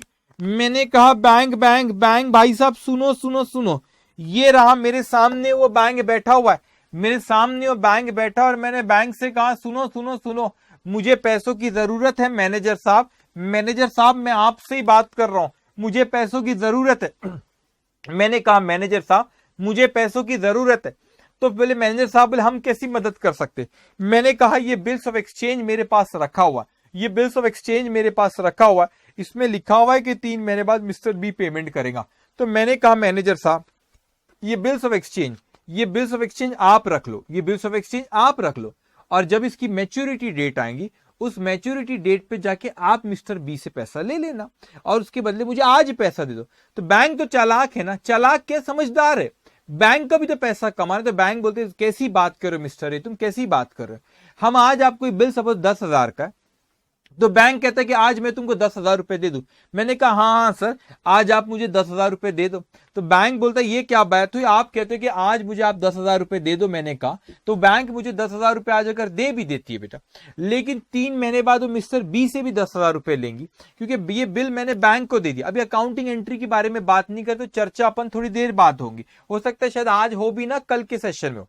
लेकिन मैंने कहा कि मैंने बैंक को यहां पे बिल्स ऑफ एक्सचेंज दिया, मैंने कहा बिल्स ऑफ एक्सचेंज की मुझे आज पैसों की जरूरत है, मैंने कहा, और वहां पे क्या चीज आज मुझे पैसों की जरूरत है, मैंने कहा। बैंक को कहा कि ये लो 10,000 रुपए का बिल्स ऑफ एक्सचेंज है, लो 10,000 रुपए का बिल्स ऑफ एक्सचेंज है। मैच्योरिटी डेट पे बैंक को कहा कि आपने बी के पास जाना, क्योंकि बिल आपके पास है, आप बी के पास जाना और बी आपको पैसा दे देगा। तो मगर ये डिस्काउंटेड विद बैंक का मतलब क्या होता है भाई? बी तो बैंक को सपोज 10,000 ही देगा जितना बिल में लिखा है। मैंने बैंक को कहा मुझे आज पैसा, तो बैंक बोले हमको तो 3 महीने बाद पैसा मिलेंगे, तो ऑब्वियसली वो मुझे कुछ कम पैसा देंगी, मगर आज मुझे पैसा मिल जाएगा। तो एक ऑप्शन था, जैसे ही बिल्स ऑफ एक्सचेंज मेरे पास आया तो मैं उसको रिटेन्ड करके रखूं। व्हाट डू मीन रिटेन्ड करके रखूं? मैं उसको अपने पास ही, उस बिल को अपने पास ही रखूं। तो मैंने कहा रिटेन्ड करके रखो। तो रिटेन्ड करके रखने का मतलब होता है कि बिल्स ऑफ एक्सचेंज को मैंने अपने पास ही रखा। दूसरा ऑप्शन था कि बैंक के पास गया और बैंक को बोला भाई साहब आज मुझे पैसों की जरूरत है, मुझे आज पैसा दो, that is discounted with bank. वो बात अलग है, बैंक मुझे कुछ कम पैसा देंगे क्योंकि वो भी कुछ पैसा कमाएंगे, मगर अकाउंटिंग एंट्री बाद में डिस्कस करेंगे। लेकिन मैंने कहा नहीं नहीं सर एक और ऑप्शन है। वो बोले सर कौन सा ऑप्शन? जो कि तीसरा ऑप्शन है। एक यहां पे एक सेकेंड रुकना, ओके एक मैंने कहा तीसरा ऑप्शन, मैंने कहा और एक ऑप्शन है। बोले कौन सा ऑप्शन है? मैंने कहा भाई साहब एक बंदा है जिससे मैंने उधारी में गुड्स लिया था। उधारी में क्या किए थे बच्चों? उधारी में गुड्स लिया था। एक बंदा है जिससे हमने क्या करे थे? उधारी में गुड्स लिए थे। अब उधारी में जब आपने गुड्स लिए यहां पे, तो वो बंदा रोज रोज मेरे मैं हूं मिस्टर ए, सपोज वो मिस्टर सी था, ये रहा स्क्रीन पे मिस्टर सी। अब ये मिस्टर सी से मैंने क्या करे थे, हम लोगों ने इससे उधारी में गुड्स खरीदे थे। तो क्या करेगी, इसको पहले तो मैं लिख दूं, इसे कहते क्या है? इसे कहते हैं एंडोर्समेंट। क्या है एंडोर्समेंट? मैं आपको एक्सप्लेन करता हूं। तो मैंने कहा कि मैंने इससे गुड्स उधारी में लिया था, तो मिस्टर सी है, ये है मिस्टर सी। मिस्टर सी रोज रोज मेरे घर आ जाते, मैं उधर पैसा दो पैसा दो पैसा दो। मैंने कहा मेरे भाई मिस्टर सी रोज क्यों सी घर पे आ जाता है? शक्ल देखो उसकी, ये रोज घर पे आ जाता है और एटीट्यूड बता रहा है आके, रोज घर पे आ जाता है। अरे भाई ये क्या हुआ? रोज घर पे आ जाता है और एटीट्यूड बताता है कि पैसा दो, बढ़िया लाल कलर का चश्मा पहन के आता है और रोज बोलता है मेरे को कि पैसा दो पैसा दो। मैंने देख भाई मिस्टर सी मेरे पास पैसा नहीं, तो इतना शोर मत मचाया कर। रोज घर पे आ जाता है, बोलता है पैसा दो पैसा दो पैसा दो। मैं एक काम कर सकता हूं मिस्टर सी, मैंने कहा पैसा तो मेरे पास नहीं है, लेकिन मेरे पास एक बिल्स ऑफ एक्सचेंज है। मेरे पास क्या है, मैंने कहा मेरे पास एक बिल्स ऑफ एक्सचेंज है, और ये बिल्स ऑफ एक्सचेंज है, ये तो रख ले भाई, ये तो रख ले मिस्टर सी। मैंने कहा ये रख ले, और मैंने कहा मैच्योरिटी डेट पे तो जाके पैसा ले लेना बी से, या जो भी करना डिस्काउंट को जो करना है कर, ये बिल दे सकता, पैसा तो नहीं दे सकता। तो मेरा तीसरा ऑप्शन था बिल्स ऑफ एक्सचेंज। मुझे किसी को पैसा देना था, उसे एंडोर्सी कहते। तो मुझे किसी को पैसा देना, जैसे यहाँ पे सी है जिसको अपने बिल ऑफ एक्सचेंज फॉरवर्ड कर दिए, वो एंडोर्सी है। तो जब मेरे पास ये बिल आया तो मेरे पास टोटल कितने ऑप्शन थे, मेरे पास से टोटल 4 ऑप्शन। कितने ऑप्शन थे बच्चों, 4 ऑप्शन। पहला ऑप्शन था कि बिल में रिटेन्ड करके रखूं, अपने पास ही ये बिल रखो। दूसरा ऑप्शन था कि बैंक में जाके डिस्काउंट करा लूं। तीसरा ऑप्शन था कि मुझे किसी को पैसा देना था, पैसा तो नहीं दे पा रहा तो मैंने ये बिल दे दिया, उसे कहते हैं एंडोर्समेंट। चौथा ऑप्शन मैं आपसे कहता हूं बच्चों, चौथा ऑप्शन मैं आपसे कहता हूं कि चौथा ऑप्शन मैं आपसे कह रहा हूं, उसे कहते बिल्स फॉर कलेक्शन। उसे क्या कहते, उसे कहते बिल्स फॉर कलेक्शन, इसे कहते बिल्स फॉर कलेक्शन। क्या चीज हुई बच्चों ये बिल्स फॉर कलेक्शन, क्या चीज है, यहां पे ध्यान से इस चीज को समझेंगे आप। तो बिल्स फॉर कलेक्शन आपने यहां पे देखे, ओके, बिल्स फॉर कलेक्शन की अगर मैं यहां पे बात करूं, तो बिल्स फॉर कलेक्शन की बात करें तो ये क्या होता है बिल्स फॉर कलेक्शन। मैंने कहा यहां पे जो मिस्टर ए है, बिजी, टाइम नहीं है, और वो मिस्टर बी जाने वाले वेकेशन पे कहीं घूमने उमने जाने वाला है। तो उसने क्या करा भाई, जिस तारीख पे मैच्योरिटी डेट है, जिस तारीख का बिल है, उस तारीख को तो मैं यहां पे हुई नहीं, और मैं यहां पर हुई नहीं, तो मिस्टर बी कहता है जो उस तारीख को तो मैं यहां पे हुई नहीं, तो मिस्टर, एक सेकेंड रुकना, ओके चलो ठीक है, okay okay okay okay okay. तो ये छोटे से मिस्टर ए वहां पे, मिस्टर ए कहते वो जो मैच्योरिटी डेट है, मैच्योरिटी डेट है मिस्टर ए, तो उस तारीख को, sorry mister A, maturity date पे तो मैं हूं नहीं, सपोज मैं हूं मिस्टर ए। मैंने कहा मैच्योरिटी डेट पे जो बिल पे जो तारीख लिखी हुई, जिस तारीख को पैसा मिलेगा, मैंने कहा मैं तो यहां पे हुई नहीं भाई, मैं तो वैकेशन पे जा रहा हूं, टाइम नहीं, बिजी। तो मैंने कहा डिस्टर्ब नहीं करना मुझे, घूमने फिरने जा रहे यार वहां पे गुप्त। मिस्टर ए कहता है कि मिस्टर ए गया अपने बैंक के पास, सुनो सुनो सुनो बैंक, मैं तुम्हें एक जिम्मेदारी देके जा रहा हूं। बैंक बोले बोलो बोलो क्या जिम्मेदारी देके जा रहे हो। मैंने कहा बैंक को मैं तुम्हें एक जिम्मेदारी देके जा रहा हूं, बैंक मैं तुम्हें एक जिम्मेदारी देके जा रहा हूं, ये बिल आप अपने पास रखो, फिक्र मत करो। मैं आज आपसे पैसा नहीं मांग रहा हूं, तो मैं बैंक को कहता हूं फिक्र मत करो, मैं आज आपसे पैसा नहीं मांग रहा हूं, अगर आज ही मैं इस बिल के बदले में आपसे पैसा मांग लूं, ये बिल्स ऑफ एक्सचेंज के बदले में आज ही मैं आपसे पैसा मांग लूं, तो वो होता है डिस्काउंटेड विद बैंक, जो दूसरा ऑप्शन था। ये डिस्काउंटेड विद बैंक वाला ऑप्शन नहीं है बच्चों, ये ये चौथा ऑप्शन में मैं सिर्फ बिल दे रहा हूं बैंक को, और मैं कह रहा हूं पैसा वैसा नहीं चाहिए मुझे भी, मैं आपको एक जिम्मेदारी देके जा रहा हूं, आपको एक काम सौंप के जा रहा हूं, जिम्मेदारी आपको करना है। आपकी जिम्मेदारी ये दी गई, जो मैच्योरिटी डेट आएगी, जिस तारीख को मिस्टर बी पैसा देने वाला है, उस तारीख को आपने बिल लेके जाना और मिस्टर बी के पास जाना, बी आपको पैसा दे देगा। वो पैसा खुद मत रख लेना, क्योंकि वो पैसा आपने मुझे कोई दिए नहीं हो पहले, मैं आपको जिम्मेदारी दे के जा रहा हूं बिल की, कि आप बिल अपने पास रखो। मैच्योरिटी डेट पे आपने बी के पास जाना, बी आपको पैसा देंगे और आपने मेरे अकाउंट में पैसा डाल देना। इसीलिए यहां बैंक के साथ में एक छोटी सी ए की भी फोटो है। तो जब आप बी आपको पैसा देगा, तो मैंने कहा आपने क्या करना, जब बी आपको पैसा देगा तो मैंने कहा कि आप क्या करना हो, पैसा आप मेरे अकाउंट में पैसा ट्रांसफर कर देना। तो मैंने कहा आपसे कि बी को कहा, बैंक से कहा कि आप जाओ, मैच्योरिटी डेट पे आपको बी पैसा देगा, जब वो पैसा आपको देगा तो आप वो मेरे अकाउंट में पैसा डाल देना। तो यहां पे ये चौथा ऑप्शन हो गया जो बिल्स फॉर कलेक्शन के लिए भेजे।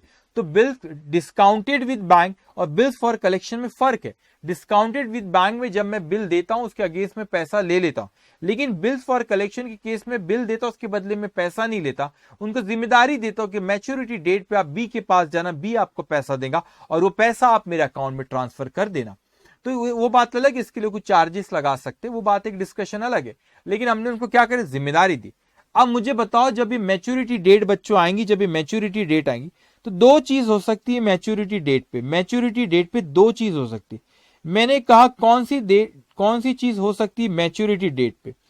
अब जब भी मैच्योरिटी डेट यहां पे जब आएंगी, मैच्योरिटी डेट पे जब इसके पास आएंगे जिस तारीख को पैसा देना था, एक मिनट, मैच्योरिटी डेट, अब मैच्योरिटी डेट पे दो चीज हो सकती है बच्चों, दोनों में से कोई एक ही चीज होगी। मैच्योरिटी डेट पे दो चीज हो सकती है कि ये बिल क्या हो जाए, ऑनर हो जाए, ये बिल क्या हो जाए, ऑनर हो जाए, और दूसरा हो सकता है सॉरी या मैं यहां पे और लिख रहा हूं, या तो क्या हो जाए बेटा, डिसऑनर्ड हो जाए। तो बिल हो सकता है कि मैच्योरिटी डेट पे ऑनर हो या डिसऑनर हो। What do mean by honour और डिसऑनर? ऑनर का मतलब होता है कि मिस्टर बी के पास आए, मैच्योरिटी डेट पर उसने पैसा दे दिया, इसे कहते हैं ऑनर। डिसऑनर का मतलब होता है कि मैच्योरिटी डेट पर आए और बी ने डिनाई कर दिया, पैसा नहीं दिया और डिसऑनर हुआ। तो कौन आएगा इसके पास, पहले हम ये बात करते हैं। ऑनर हो सकता है, ये डिसऑनर, दोनों में से कोई एक चीज हो सकती है बच्चों। लेकिन मैं आपसे यहां पे पूछता हूं, ऑनर हो सकता है, ये डिसऑनर हो, ठीक है। लेकिन मैच्योरिटी डेट पे यहां पे जो बिल की मैच्योरिटी डेट है, मतलब जिस तारीख को बी पेमेंट करेगा, बी के पास पैसा लेने के लिए मैच्योरिटी डेट पे कौन आएगा? अगर मैं यहां पे एनालाइज करूं तो पहले वाले केस में 4 ऑप्शन है। जब मेरे पास बिल्स ऑफ एक्सचेंज, जब मैंने बिल ड्रॉ किया, आपने एक्सेप्ट करो, बिल मुझे दिए, तो मेरे पास बच्चों कितने ऑप्शन थे? मेरे पास थे टोटल 4 ऑप्शन। तो ये 4 ऑप्शन में से पहला ऑप्शन था कि मैं रिटेन्ड करके रखूं, वो बिल मैं अपने खुद अपने पास रखूं। दूसरा ऑप्शन था कि डिस्काउंट विद बैंक, बैंक के साथ डिस्काउंट करूं। और तीसरा ऑप्शन था उस बिल को मैं क्या करूं, एंडोर्स करूं। और चौथा ऑप्शन था मैं बिल फॉर कलेक्शन के लिए भेजूं। अभी मैंने इनकी अकाउंटिंग एंट्री के बारे में आपसे बात नहीं की, हम थोड़ी देर बाद डिस्कस करेंगे। लेकिन मैं आपसे कहता हूं कि मैच्योरिटी डेट पे एक्चुअल में कौन ये बिल आपके पास लेने के लिए, बिल लेके आप मिस्टर बी हो, मैच्योरिटी डेट पे कौन आपके पास ये बिल लेकर आएगा? तो मैं कहता हूं जो पहला वाला केस है, पहला वाला जो केस है, जो रिटेन्ड करने वाला केस है, वो रिटेन्ड करने वाले केस में कौन आ रहा है बच्चों आपके पास वो बिल लेके? वो आ रहा है मिस्टर बी। वो कौन आ रहा है लेकर? बी आएगा, सॉरी बी कह रहा हूं, mister A. Mister A, B के पास कौन आएगा बेटा? बी के पास कौन आएगा मैच्योरिटी डेट पे बिल लेके? Mister A. तो मैच्योरिटी डेट जब आती तो वो बिल एक्चुअल में पहले वाले केस में, फर्स्ट केस में टोटल कितने ऑप्शन है? 4 ऑप्शन। तो पहले वाले ऑप्शन में कौन लेकर आएगा? मिस्टर ए खुद वो बिल लेकर आएंगे, क्योंकि उसने रिटेन्ड करके रखा है। बच्चे क्या करके रखा है? रिटेन्ड करके रखा है, वो खुद आएगा, मिस्टर ए खुद आएगा। लेकिन दूसरे वाले ऑप्शन में जब आपने डिस्काउंट कराए, तो आप मुझे बताइए आपके पास पैसा लेने के लिए कौन आएगा? आपके पास पैसा लेने के लिए बैंक आएगा। तो दूसरे वाले केस में कौन आ रहा है? बैंक आपके पास पैसा लेने आएगा, क्योंकि मैंने बैंक के पास डिस्काउंट करा लिया था। वो बिल मेरे पहले वाले केस में मैंने रिटेन्ड करके रखा था, तो मेरे पास ही बिल था बेटा। पहले वाले केस में मैंने रिटेन्ड करके रखा था, तो बिल मेरे पास ही था। लेकिन दूसरे वाले केस में क्या हुआ? पहले वाले केस में मैंने रिटेन्ड करके रखा था, दूसरे वाले केस में क्या हुआ कि हमने बैंक से क्या करा लिए बच्चों? हमने बैंक से डिस्काउंट करा ली। जब बैंक से हमने डिस्काउंट करा ली दूसरे वाले केस में, तो वो बिल्स ऑफ एक्सचेंज, ये बिल किसके पास है? बिल्स ऑफ एक्सचेंज बैंक के पास रखा हुआ है। मैच्योरिटी डेट पे मैं आपके पास पैसा लेने नहीं आऊंगा, बैंक पैसा लेने आएगा। अब आप बताओ तीसरे वाले केस में, तीसरे वाले केस में अगर मैं बात करूं, तीसरे वाले केस में अगर मैं बात करूं, तो मैं आपके पास पैसा लेने नहीं आ रहा हूं, ना ही तो बैंक आपके पास पैसा लेने आ रहा है। तीसरे वाले केस में कौन आ रहा है? मिस्टर सी आपके पास पैसा लेने आ रहा है। क्यों? क्योंकि तीसरे वाले केस में मैंने एंडोर्स किया था। इस बिल को एंडोर्स जब मैंने कर दो, बिल किसके पास रखा हुआ था? मिस्टर सी के पास ये बिल रखा हुआ था। और मैच्योरिटी डेट पे कौन आपके पास ये बिल लेकर आया था? मैच्योरिटी डेट पे मिस्टर सी आपके पास ये बिल लेकर आया था, और आप उसको पेमेंट करोगे। लेकिन चौथे केस की बात करूं, ये चौथा केस जो तो अपने बिल्स फॉर कलेक्शन की जो बात करूं, वाले केस में बैंक आपके पास पैसे लेने आ जरूर रहा है, बैंक आपके पास पैसा लेने आ जरूर रहा है बच्चों, लेकिन आप उसको पेमेंट दोगे, लेकिन वो पैसा बैंक खुद नहीं रखेगा, क्योंकि मैंने उसको सिर्फ जिम्मेदारी देके गया था कि कलेक्शन करके लाना और वो पैसा मेरे अकाउंट में पैसा जमा करा देना। तो ये जब मैच्योरिटी डेट जब आती है, मैच्योरिटी डेट जब आती है, तो ये मैच्योरिटी डेट पे, मैच्योरिटी डेट मतलब जिस तारीख को वो पैसा देने वाला मिस्टर बी, तो मैच्योरिटी डेट जब आती है, तो उस मैच्योरिटी डेट पे आपके पास हो सकता है कि मिस्टर ए खुद आए, उसने अगर रिटेन्ड करके रखा है, हो सकता है मैच्योरिटी डेट पे आपके पास बेटा डिस्काउंटेड विद बैंक हुआ तो बैंक आए। तीसरा केस होता है कि एंडोर्सी जो है यहाँ पे मिस्टर सी वो आए। और चौथा केस है कि बिल्स फॉर कलेक्शन बैंक आ रहा है, लेकिन वो पैसा बैंक नहीं रखेगा, वो किसको दे देगा? वो मिस्टर ए के अकाउंट में पैसा रख दे। तो मिस्टर ए खुद आ रहा है या बैंक आ रहा है या मिस्टर सी आ रहा है एंडोर्सी के केस में। अब मैंने कहा मैच्योरिटी डेट पे आप एक चीज कर सकते हो, इस बिल को ऑनर कर सकते हो, और एक चीज कर सकते हो, बिल को डिसऑनर कर सकते हो। तो ये हम लोगों को इसकी जर्नल एंट्रीज अच्छे से समझना पड़ेगा। सेल्स और परचेज की तो कोई दम नहीं है, लेकिन बिल्स ऑफ एक्सचेंज जब मेरे पास आता है तो मेरे पास 4 ऑप्शन होते हैं। 4 ऑप्शन में मैं क्या एंट्री पास करता हूं? 2 पार्टी, यहां पे एक ड्रॉअर और एक ड्रॉई है।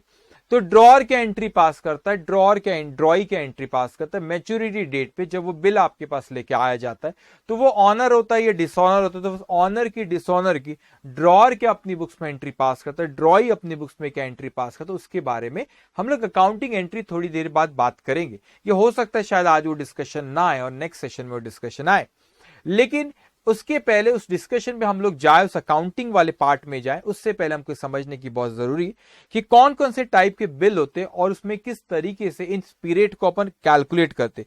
पीरियड को कैलकुलेट करते मतलब इस चीज को बहुत अच्छे समझना, क्योंकि इस बिल पे लिखा रहता है 3 महीने, 4 महीने, 30 दिन, 40 दिन, 50 दिन, कुछ समय लिखा रहता है, कुछ सीमा तय करी जाती है, कुछ समय तय करा जाता है कि कितने समय बाद ये पैसा दिया जाएगा, कितने समय बाद ये पैसा दिया जाएगा, उसमें लिखा होता है।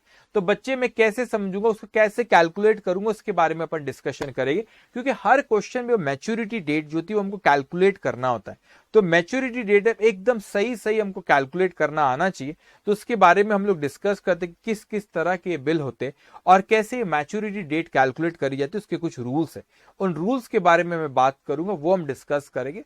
और उसके बाद ये चारों जो सिचुएशन है, और वो भी फिर ऑनर हो सकता है, डिसऑनर हो सकता है, इसकी किस तरीके से अकाउंटिंग एंट्री, किस तरीके से जर्नल एंट्री पास करी जाती है ड्रॉअर के बुक में और ड्रॉई के बुक में, उसके उस विषय पे चर्चा होगी। अब मैंने आपसे कहा कि अभी मैं आता हूं कि कौन कौन से बिल होते, कैसे मैच्योरिटी डेट, ये मैच्योरिटी डेट किस तरीके से कैलकुलेट करी जाती है, वो हम डिस्कस करेंगे। लेकिन बच्चों जैसे मैंने आपसे जब ये चैप्टर शुरू हुआ था, 1 घंटा हो चुका है, हम लोग डिस्कशन ही करें, और ये डिस्कशन बहुत इंपॉर्टेंट है, हर बात को आपको मेरी बहुत ध्यान से सुनना है। जैसे कि मैंने यहां पे लिखा था, अब आपको सिचुएशन और अच्छे से समझेगी। जैसे मैंने यहां पे लिखा था, drawer and payee can not be a same person, sorry drawer and payee may be the same person, और यहां पे लिखा था बच्चों, यहां पे maker and payee can not be the same person. तो यहां पर मैंने लिखा drawer and payee may be the same person. What do you mean by drawer and payee may be the same person? अब आप इस सिचुएशन से connect करो बच्चों, इस सिचुएशन से कनेक्ट करो कि यही ड्रॉअर है, यही ड्रॉअर है, तो ये ड्रॉअर हुआ, मिस्टर ए ड्रॉअर है। अब मैच्योरिटी डेट पे जिसको भी मिस्टर बी पेमेंट करेगा उसे हम पे ही कहते। लेकिन पहले वाले केस में जो रिटेन करके रखा, रिटेन करके जो पहले वाले केस में रखा, वो रिटेन्ड वाले केस में मैच्योरिटी डेट पे, वो रिटेन्ड वाले केस में मैच्योरिटी डेट पे कौन आया, यहां पे मिस्टर बी के पास कौन आया मैच्योरिटी डेट पे? मिस्टर ए खुद आया। तो वो पे ही कहलाएंगे, जिसको भी पेमेंट दी जाएंगी मैच्योरिटी डेट पे, मिस्टर बी जिसको भी पेमेंट देगा उसे हम कहते हैं पे ही।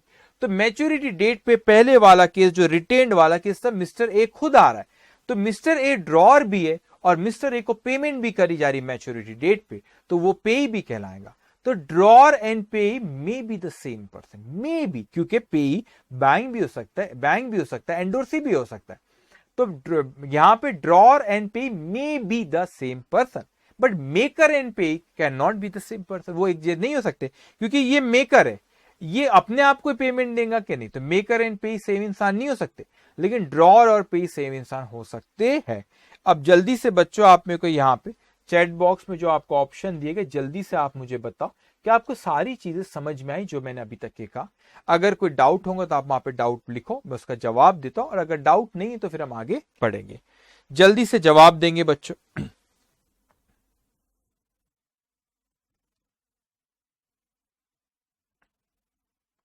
जल्दी जल्दी जवाब देंगे।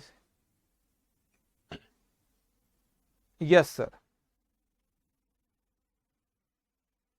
ओके,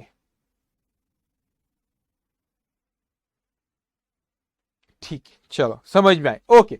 अब ध्यान से मेरी बात सुनिए। अब मैं कहता हूं दूसरी चीज जो मैं आपसे यहां पे डिस्कस करने जा रहा हूं, types and date of bill. क्या मैं आपसे डिस्कस करने जा रहा हूं? मैं यहां पे लिखता हूं types and date of bill.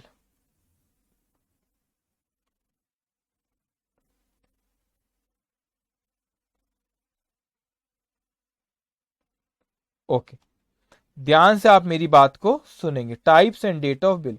ध्यान से बच्चों, आप नो डाउट सर, सब समझ आ गया सर, ओके ओके, ठीक है बेटा। अब मैं आपसे दूसरे जो पॉइंट हम यहां पे बात करने जा रहे हैं, that is types and date of bill. अच्छे से इस कंसेप्ट को आप समझना। वैसे types and date of bill की अगर हम बात करें तो पहले टाइप्स ऑफ बिल अगर मैं बोलूं तो उसमें डेट ऑफ बिल कैसे काउंट करते उस पर भी मैं चर्चा करूंगा, ठीक है।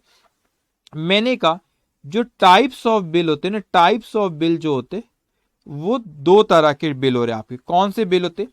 एक बिल को आप, अच्छा मैं यहीं पे लिख देता हूं, types and date of bill अगर है, तो एक बिल वो होता है बच्चों जो कि होता है डिमांड बिल। कौन सा बिल होता है? वो होता है डिमांड बिल। डिमांड बिल का मतलब होता है भाई साहब, जिस तारीख को डिमांड करेंगे उस तारीख को पेमेंट कर देना, दैट इज डिमांड बिल। तो ड्रॉई को हमने जिस तारीख को बोले उस तारीख को पेमेंट दे देंगे, दैट इज डिमांड बिल। दूसरा होता है बच्चों टाइम बिल। दूसरा कौन सा होता है? Time bill. अब टाइम बिल में एक भी, टाइम बिल का मतलब होता है उसमें कुछ समय लिखा रहता है। समय लिखा रहता है 30 दिन, 1 महीने, 2 महीने, 4 महीने, 5 महीने बाद कोई समय लिखा होता है। अच्छा, अब दो चीज होती है यहां पे टाइम बिल में भी, दो चीज मुझे आपसे बात करना है। पहला, आपका पीरियड कहां से काउंट करते, क्योंकि भाई डिमांड बिल में तो कोई चिंता की बात ही नहीं है। उसमें तो आपको जिस तारीख को पीरियड बोल, जिस तारीख को बोल डिमांड करा गया उस तारीख को हमको पेमेंट करना है। लेकिन ये टाइम बिल में अगर मैं बोलूं तो ये यहां पे इस टाइम बिल में लिखा हुआ था बच्चों, ये बिल्स ऑफ एक्सचेंज में डिमांड बिल जो होता है, डिमांड बिल्स ऑफ एक्सचेंज जो होता है उसमें बस जो तारीख को डिमांड करेगी उस तारीख को देना है। लेकिन टाइम बिल जो रहता है, टाइम बिल्स ऑफ एक्सचेंज जो रहता है, इसमें सीमा, इसमें समय लिखा होता है कि 30 दिन, 60 दिन, 1 महीना, 2 महीना, कुछ समय लिखा रहेगा। तो ये मेरे सामने क्वेश्चन आता है कि भाई साहब वो समय को मैं काउंट करना कहां से शुरू करूं। मतलब सर समझा नहीं, मैं आपको समझाता हूं बच्चों को, समय को काउंट करना कहां से सीखो। क्योंकि दो चीज होती आपका, दो चीज एक होती है, अब इसको पहले समझ लेना, द डेट ऑफ बिल और डेट, इसको एक और कहते हैं date of drawing the bill. Date of bill और date of drawing the bill और डेट ऑफ एक्सेप्टेंस। ओके, अब ध्यान से अब आप मेरी बात सुनेंगे। सो मैंने कहा कि टाइप्स ऑफ बिल दो तरह के बिल होते हैं, एक होता है डिमांड बिल और एक होता है टाइम बिल। तो डिमांड बिल क्या होता है बच्चों? डिमांड बिल का मतलब होता है कि जब डिमांड करेगी, जब ड्रॉई को पैसा देना है। टाइम बिल का मतलब होता है कि टाइम बिल में उसमें समय लिखा हुआ है कि 6 दिन, सॉरी 30 दिन, 60 दिन, 1 महीना, 2 महीना, जितना भी लिखा है। 6 दिन इतना कम वक्त नहीं रहता जनरली। अब मैंने कहा सर वो जो मैं डे काउंट करूं कि 30 दिन बाद देना है, 60 दिन बाद देना है, ये 1 महीने बाद देना है, वो कहां से काउंट करूं? कहां से काउंट करूं का मतलब, जैसे कि बिल्स ऑफ एक्सचेंज में अगर मैं आपसे कहूं कि बिल्स ऑफ एक्सचेंज में मैंने बिल ड्रॉ किया, मैंने क्या कहा आपसे कि मैंने बिल आप पे ड्रॉ किया। जब मैंने आप पे बिल ड्रॉ किया, वो कोई एक तारीख है, सपोज मैं रहता हूं मुंबई में और आप रहते हो दिल्ली में।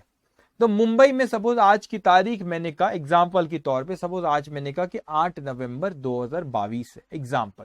तो 8 नवंबर 2022 से मैंने आज ये बिल ड्रॉ किया, ये मेरे सामने बिल रखा हुआ 8 नवंबर 2022 को मैंने ये बिल ड्रॉ किया।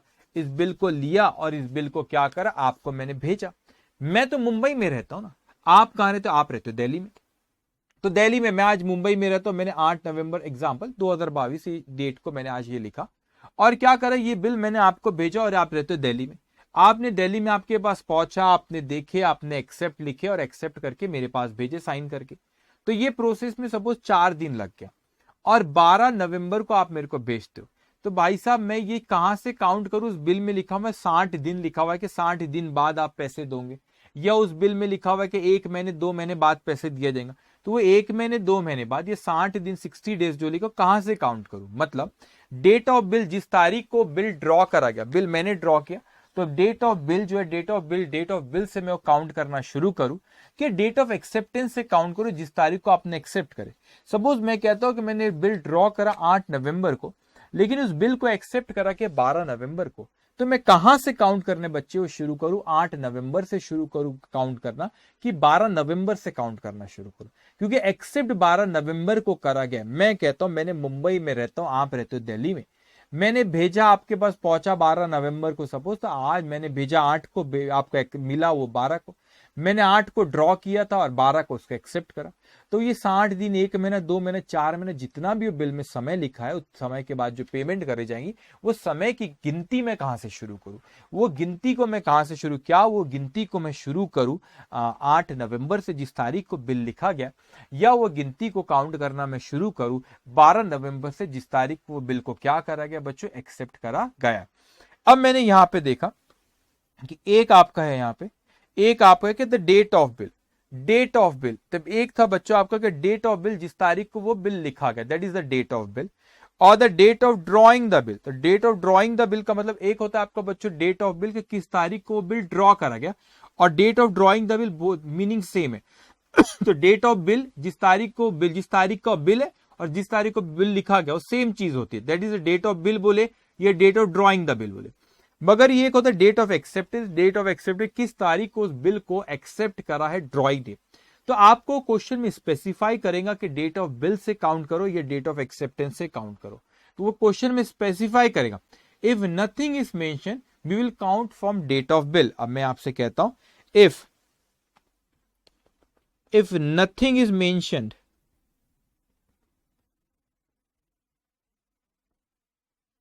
we will count from date of bill, या date of drawing the bill, date of bill दोनों सेम चीज होती है। तो क्वेश्चन में अपने को स्पेसिफाई करेगा कि डेट ऑफ बिल जो है बच्चों आपका वहां से काउंट करो या डेट ऑफ एक्सेप्टेंस वहां से काउंट करो। लेकिन क्वेश्चन में अगर कुछ नहीं बोला कि कहां से काउंट करो, तो कई बार तो कई बार तो बोलता भी नहीं कहां से काउंट करो, तो अपन कहां से काउंट करेंगे, डेट ऑफ बिल से, जिस तारीख को बिल ड्रॉ करा गया उसी तारीख से समय को अपन गिनना शुरू करेंगे। अब वो जो बिल होता है बच्चों, मैंने तो बिल जो यहाँ पे सपोज मैं ये बिल है मेरे पास, इंफॉर्मेशन जब वो बिल हमको बिल की, ये सपोज ये बिल्स ऑफ एक्सचेंज है, ये बिल्स ऑफ एक्सचेंज में जो डेज लिखे होते ना, डेज जो लिखे रहते, वो जो पीरियड लिखा होता है ना कि कब पैसा देगा, वो दो तरीके से लिख के दे सकता है। या तो वो आपसे कहेंगे कि डेज में लिखा होता है उसमें, या मंथ में होता है। तो मुझे काउंट कैसे करना है कि डेज में लिखा होता है बच्चों और कभी क्या होता है मंथ में लिखा होता है। तो मैं डेज में लिखा होता है तो कैसे काउंट करते, मैं आपसे अभी यहां पे डिस्कस करता हूं कि अगर उसने डेज में लिखा है, मैंने आपसे कहा डेज में लिखा और मंथ में लिखा है, तो डेज में लिखा है तो किस तरह काउंट करेंगे, मंथ में लिखा है तो किस तरह काउंट करेंगे, वो अभी मैं आपसे डिस्कस करूंगा। मैंने कहा कि बिल्स ऑफ एक्सचेंज में सपोज उसने बेटा यहां पे हमको, पहले मैं मंथ ले लेता हूं, पहले मैं मंथ के बारे में कहता, मंथ में लिखा है सपोज कुछ उसने मंथ लिखा, वहां पे लिखा है मंथ, लिखा 1 मंथ, बड़ा आसान होता है बेटा, मंथ में लिखा। जो ये बिल्स ऑफ एक्सचेंज था, सपोज मैं इसकी कोई डेट ले लेता हूं, मैं डेट ले लेता हूं, सपोज यहां पे मैंने डेट ले लिया इसकी, suppose 10th of November 22, suppose कोई भी एक डेट लेके 10 नवंबर 2022, ये इसकी मैंने तारीख ले लिया। ये बिल्स ऑफ एक्सचेंज की डेट ऑफ बिल है, यहां पे मैं लिख भी देता हूं date of bill, date of bills of exchange कौन सा बेटा, 10 नवंबर 2022। और उस बिल में लिखा कि 1 महीने बाद पैसा दिया जाए, 1 महीने बाद पैसा दिएगा, तो बड़ा सिंपल है, मंथ में देता तो बहुत आसान होता है, 10 नवंबर 1 महीने आगे बढ़ जाओ 10 दिसंबर, 10 नवंबर 1 महीने आगे बढ़ जाओ 10 दिसंबर। मैंने कहा है ये 10 नवंबर 1 महीने आगे बढ़ जाओ, उसको कर दो 10 दिसंबर। तो बस सिंपल सी चीज है, 1 मंथ उसने यहां पे कितना लिखा, 1 मंथ। तो मंथ में कहा तो बहुत आसान हमारे लिए होता है, मैंने क्या किया, मैंने कहा कि आज है 10 नवंबर 2022, उसमें एक मंथ को जोड़ दो, 1 मंथ में ऐड करता हूं, और 1 मंथ, अच्छा एक और चीज, उसमें मैं 1 मंथ ऐड करूंगा, लेकिन एक नेगोशिएबल इंस्ट्रूमेंट एक्ट होता है, जब भी ये बिल्स ऑफ एक्सचेंज के केस में वो कानून कहता है कि आपको 3 days of grace mandatory add करना ही है।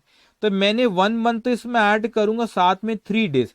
ये ऐसा है कि मैं आज उठा सुबह सुबह और 3 नंबर मुझे अच्छा लगा, तो मैंने बोला कि इसको 3 डेज ऑफ ग्रेस ऐड कर देते। आज मुझे लगा 3 मेरा लकी नंबर है, तो मैंने बोला 3 डेज ऐड कर दो। नहीं भाई साहब, मैं मंथ से 3 डेज नहीं बोल रहा हूं, ये कानून कहता है कि भाई साहब जो भी समय उस बिल्स ऑफ एक्सचेंज में लिखा हुआ है उस समय में 3 डेज ऑफ ग्रेस हमको ऐड करना है। मैंने क्या कहा, कोई कानून नहीं लिया है, सॉरी, ये मैंने अपने मन से नहीं कह रहा हूं मैं 3 डेज के, मेरा लकी नंबर है 3, तो 3 डेज ऐड कर दो। ये जो भी आपका बिल्स ऑफ एक्सचेंज रहता है उसमें जितना भी पीरियड उसमें लिखा है उस पीरियड में एडिशनल 3 डेज हमको ऐड करना पड़ता है। क्या कहा मैंने, एडिशनल 3 डेज उसमें हमको ऐड करना होता है।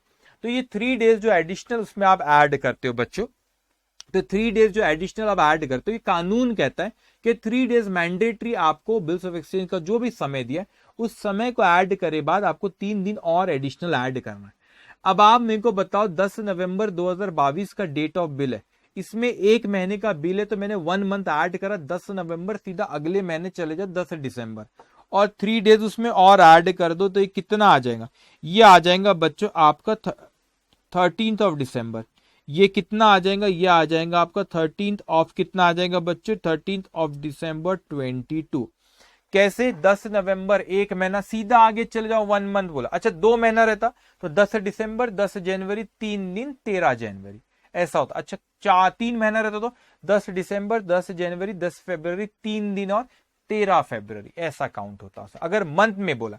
लेकिन उसने अगर हमें डेज में बोला, हो सकता है कि वो हमको डेज में बोले। सपोज वो बिल्स ऑफ एक्सचेंज में डेज में लिखा हुआ है और कितने डेज लिखा हुआ, 30 डेज लिखा हुआ। अब 30 दिन मैं कैसे काउंट करूं यहां पे, तो इसको बहुत अच्छे से समझना। मैंने कहा जब आप ये 30 दिन हम लोग यहां पे काउंट करेंगे, तो मैंने कहा 10th of November, 10th of November 22, 10th of November 22 का ये बिल है बच्चे। और यहां पे मैंने कहा कि मेरे को 30 डेज को ऐड करना है, 30 डेज बिल में लिखा है, प्लस मैंने क्या लिखा, 3 days of grace mandatory add करना होता है, फिर डेज में रहे मंथ में। तो मैं कैसे काउंट करूं 30 डेज, सबसे पहले इसको बड़े अच्छे से समझना, बहुत से क्वेश्चंस भी आएंगे बच्चों आगे चल के। तो सबसे पहले मैंने आपसे कहा कि 30, ये जो मैं 30 डेज काउंट करूंगा, कौन सी डेट दी हुई यहाँ पे, 10 नवंबर दी हुई। तो नवंबर मंथ में कितने दिन होते, 30 दिन होते। तो मैंने कहा जब 3 डेज में, जब यहाँ पे 30 डेज सॉरी काउंट करूंगा 30 डेज, तो 30 डेज जब मैं काउंट करूंगा तो इसमें मेरे यहाँ पे नवंबर मंथ के मेरे कितने दिन आएंगे, नवंबर मंथ के मेरे 20 दिन आएंगे। नवंबर में कितने दिन होते, 30 दिन होते। और कौन सी तारीख का बिल है, 10 तारीख का। तो हमेशा ही यहाँ पे एक चीज और मैं आपको आसान करने बता दूं, जिस मंथ का वो बिल रहा उसके टोटल नंबर ऑफ डेज से जिस तारीख का बिल है उसको हटा देना, उतना हटा देना। मैं कहता हूं नवंबर में 30 दिन होते और ये 10 तारीख का बिल है, तो 30 माइनस 10 20 दिन। तो 20 दिन जो 30 डेज हमको काउंट कर रहे हैं, 20 डेज हमारे कहां पे आ गए, नवंबर मंथ में। 20 डेज नवंबर मंथ में कवर हो गए। और फिर मैं दिसंबर में जाता हूं और दिसंबर में 10 डेज ये कवर हो गए। ओके, उसके बाद मेरे को 3 डेज ग्रेस ऐड करना है। तो मैंने कहा बेटा 30 दिन है, तो 20 दिन मेरे नवंबर के हो गए, 10 दिन मेरे दिसंबर के। तो मेरा यहाँ पे आ जा रहा है 30 दिन मेरे खत्म हो रहे 10th ऑफ दिसंबर को खत्म हो रहे। और उसके बाद 3 दिन ऐड करना, तो मैंने 3 डेज इसमें ऐड किया, तो ये मेरा आ जा रहा है 30th ऑफ दिसंबर 22 ही आ रहा है। लेकिन मैं आपसे बता दूं, मंथ और डेज में जरूरी नहीं होता कि वो एक ही डेट है। ये कोइंसिडेंस है कि यहाँ पे मंथ का भी 13 दिसंबर आया और डेज में भी काउंट किया तो 13 दिसंबर ही आया। लेकिन ये जरूरी नहीं होता कि वो 13 दोनों में एक ही आए। अपने को लगता है कि 30 डेज इक्वल्स टू 1 मंथ, अपन इसमें ऐसे जीते कि अपने को लगता है बच्चों कि 30 डेज इक्वल्स टू 1 मंथ। ऐसा नहीं होता, 30 डेज और मंथ में फर्क होता है। कोई मंथ में 28 दिन भी होते, कोई मंथ में 30 दिन होते, लीप ईयर रहा तो फरवरी में 29 भी होते। तो मंथ और डेज में फर्क है। 30 days is not equal to 1 month. वो तो कोइंसिडेंस हो गया, 30 डेज और 1 मंथ यहाँ पे सेम आ गया नवंबर। अच्छा मैं अगर आपको थोड़ी सिचुएशन बदलता हूं, अगर ये बिल 10 नवंबर के बदले 10 दिसंबर का रहता, 10 दिसंबर का रहता और आप काउंट करते मंथ के हिसाब से, सपोज 10 दिसंबर रहता, मंथ के हिसाब से काउंट करते एक महीने, तो 10 दिसंबर आता बच्चे, 10 दिसंबर एक महीने का बिल है, तो एक महीने 10 दिसंबर से एक महीना आगे काउंट करते तो आता था 10 जनवरी, और 3 दिन काउंट करते तो आता था 13 जनवरी। तो मंथ के हिसाब से 13 जनवरी आता था। समझाने के लिए मैं अगर मैं यहाँ पे डेट ऑफ बिल अगर 10 दिसंबर रहता, आपकी मैच्योरिटी डेट आती थी अगर 1 मंथ का बिल, तो 10 दिसंबर से एक महीना अगर आगे जाता तो वो आता था आपका 10 जनवरी, और 3 दिन ऐड करता तो 13 जनवरी आता था। लेकिन अगर मैं आपसे कहता था कि अगर वो वहां पे 13 जनवरी आता था, लेकिन अगर 10 दिसंबर का बिल है और 30 डेज रहता, चलो ठीक है, अभी आपको लिखना कुछ भी नहीं, मैं सिचुएशन थोड़ी जान के बदलता हूं ताकि आपको, मैं इसको 10 नवंबर के बदले में मैं 10 दिसंबर करता हूं। 1 मिनट पेशेंस रखना, यहां पे मैं नवंबर को दिसंबर करता हूं। तो अब मुझे बताओ कि जब मैंने यहां पे काउंट करूंगा, एक महीना जब काउंट करूंगा 10 दिसंबर से एक महीना आता है 10 जनवरी, और 3 दिन उसमें ऐड कर दो तो ये हो जाएगा 13 जनवरी। ये कितना आ जाएगा, 13th ऑफ जनवरी आ जाएगा, 13th ऑफ जनवरी 2022 आ जाएगा। 22 नहीं, 22 का बिल है, 23 आएगा, 30th ऑफ जनवरी 23 का 2023 आ जाएगा, 10 दिसंबर 2022, तो एक महीने बाद 10 जनवरी 2023 और 3 दिन उसमें ऐड हो गया। अब डेज में भी अपन वैसे ही करते, ये आपको समझाने के लिए मैं डेट थोड़ी बदल रहा हूं। 10 नवंबर के बदले मैंने 10 दिसंबर कर दिया, ठीक है। अब 10 दिसंबर है बच्चों, ये 10 दिसंबर 2022। अब मैं डेज जब काउंट करने लगा, 30 डेज का ही सपोज बिल में लिखा हुआ 30 डेज, तो मुझे बताओ यहाँ पे दिसंबर मंथ और ये जनवरी मंथ, दिसंबर मंथ में कितने डेज काउंट करना पड़ेगा। मैंने आपको अभी तरीका सिखाया, जिस मंथ में बिल ड्रॉ करा गया, जहां से आप काउंटिंग शुरू करते हो, जब डेज में रहते हो थोड़ा ध्यान रखना, उस मंथ के टोटल नंबर ऑफ डेज लेना। तो टोटल नंबर ऑफ डेज अगर मैं बात करूं तो यहाँ पे कितने टोटल नंबर ऑफ डेज है आप लोगों के दिसंबर में, 31 डेज है। 31 डेज में तो बिल कब से काउंट रहे, 10, 31 माइनस 10 करूं तो कितने दिन आ जाएंगे, 21 डेज। तो ये दिसंबर में आ रहा है 21 डेज आ जाएंगे। बिल कितने महीने का, 30 दिन। तो जनवरी में कितने आएंगे बेटा, 9 दिन। टोटल 30 होना, 21 दिन दिसंबर में आ गए, तो जनवरी में कितने महीने दिन आएंगे, 9। तो ये आ जाएगा 9 ऑफ जनवरी। इसमें मैं 3 डेज ऐड कर दूंगा, तो 3 डेज 9 में 3 डेज ऐड करूं, 10 11 12, तो ये आ जा रहा है 12 ऑफ जनवरी 2023। बस यही मैं आपको बताना चाह रहा था। यहां पे मैच्योरिटी डेट है 13 जनवरी और यहां पे मैच्योरिटी डेट है आपकी 12 जनवरी। ऐसा क्यों, वहां पे तो 1 मंथ बोला था, यहाँ पे 30 डेज बोला, तो इसलिए फर्क है। जरूरी 30 days equals to not 1 month, that month may be for the 28 days, it may be for 31 days, it may be for 30 days, even in case of leap year it may be for 29 days February, it may happen. तो बच्चों यहां पर days में किस तरीके से count करना मैंने आपको सिखाया और किस तरीके से आपको मंथ में काउंट करना है। तो मंथ बड़ा आसान, मंथ के बारे में कुछ और सीखना। सपोज मैं आपसे कहता हूं बच्चों कि यहाँ पे एक और एग्जांपल है, तो अपने को ये अभी सपोज कोई बिल ड्रॉ करा गया 31 ऑफ दिसंबर को, 31 ऑफ दिसंबर को बिल ड्रॉ करा गया, ध्यान से मेरी बात सुनना। तो 31 ऑफ दिसंबर को बिल ड्रॉ करा, बोला कि कितने मंथ का, कितने पीरियड है, 2 महीने बोला। तो मैं 31 दिसंबर से 2 महीने आगे गया, मैं गया 31 ऑफ जनवरी पे। लेकिन 31 ऑफ फरवरी तो होता नहीं है ना, तो मैं गया 31 ऑफ जनवरी पे और उसके बाद 1 महीना आगे गया 31 ऑफ जनवरी पे। तो 31 ऑफ दिसंबर का बिल है, 2 महीने का बिल है, तो 31 जनवरी 1 महीना, ठीक है। मगर 31 ऑफ फरवरी तो नहीं होता। तो ऐसा अगर कोई मंथ आए जैसे 31 ऑफ फरवरी नहीं होता, तो उस महीने की आखिरी तारीख को ना 28 फरवरी, तो 28 फरवरी आप कंसीडर करेंगे। 3 days leap year, sorry 3 days not leap, 3 days grace के ऐड करेंगे, तो वो आपका लीप ईयर हो तो लीप ईयर में 29 डेज है, तो अदरवाइज नॉर्मल 28 है, तो 28 ऑफ फरवरी आप लोगे, 3 डेज ऐड करोगे, 1 2 और 3 मार्च उसकी मैच्योरिटी डेट रहेगी। तो ऐसा एक सिचुएशन हो सकती है, इतना डिटेल में नहीं, लेकिन आपको कंसेप्ट यहाँ पे पता रहना चाहिए वो चीज। तो डेज में स्पेशली जब आप पहले मंथ का जब आप काउंट करते तो बड़ा होशियार रहना जब आप पहले मंथ का काउंट करते। क्यों, क्योंकि आपको जो नंबर ऑफ डेज कैसे, जैसे हमारे एग्जाम्पल में दिसंबर मंथ था, 10 ऑफ दिसंबर को बिल ड्रॉ करा गया था, 31 और 31 दिन होते, 31 माइनस 10, 31 माइनस 10 का, that will come 21 days for the month of December. तो जब भी बिल, जिस मंथ का बिल रहता, जब आप जब काउंट करते तो टोटल डेज उस मंथ के माइनस कर देना, जिस भी दिन का वो बिल आपका है डे, उसको माइनस कर दोगे तो आपके नंबर ऑफ डेज उस मंथ में कितने कंसीडर करेंगे वो वहां पे आ जाएगा। जल्दी से मुझे जवाब देंगे। मैं अकाउंटिंग पे अभी आया नहीं हूं, अकाउंटिंग पे अभी चर्चा बची, अकाउंटिंग में अपन बाद में आएंगे बेटा। पहले छोटे छोटे पॉइंट्स अपने को सारे पता रहना चाहिए। आप सब मुझे बताओ ये कंसेप्ट आपको समझ में आया, इसमें कोई डाउट है तो जल्दी से मैसेज करेंगे आप लोग, ठीक है, आप मैसेज करेंगे। एक और चीज यहां पे, effect of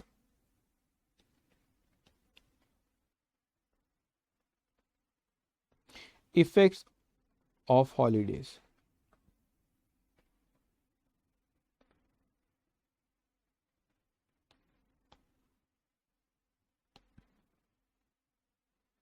okay, yes sir, clear है, क्लियर है, ओके। अब ध्यान से मेरी बात सुनिए।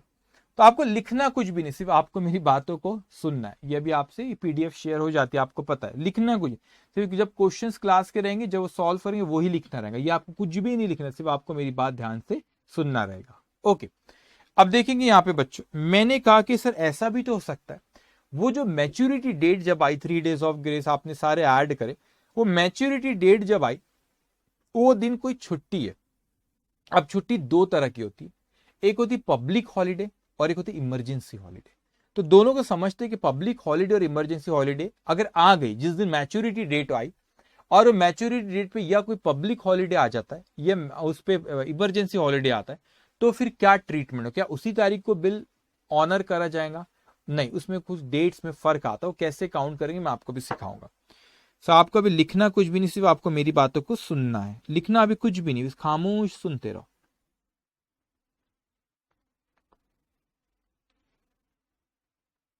Okay,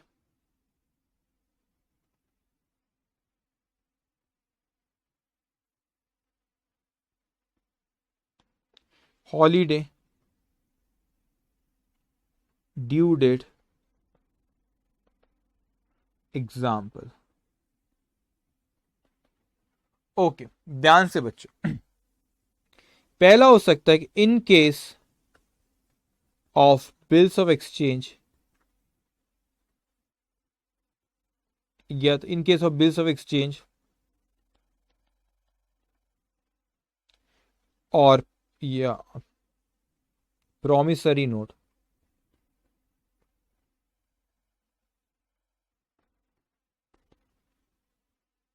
if the due date, एक बड़ा सेंटेंस है वो सिंपल करके लिख दो,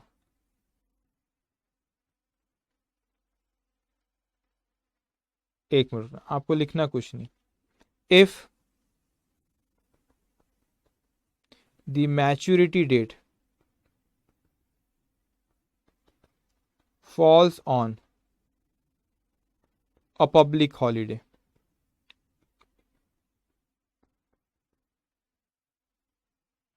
अब क्या हुआ कि जो मैच्योरिटी डेट आई वो पब्लिक हॉलीडे, देखो पब्लिक हॉलीडे का मीनिंग क्या होता है वो आपको अच्छे से पता रहना चाहिए। पब्लिक हॉलीडे वो होता है जो अपने को पहले से पता रहता है, गवर्नमेंट ने उसको हॉलीडे डिक्लेयर करी, तो यहां पे मैच्योरिटी डेट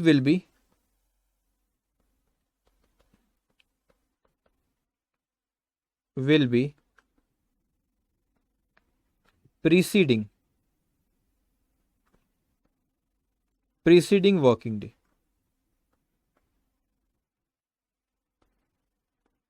Sunday,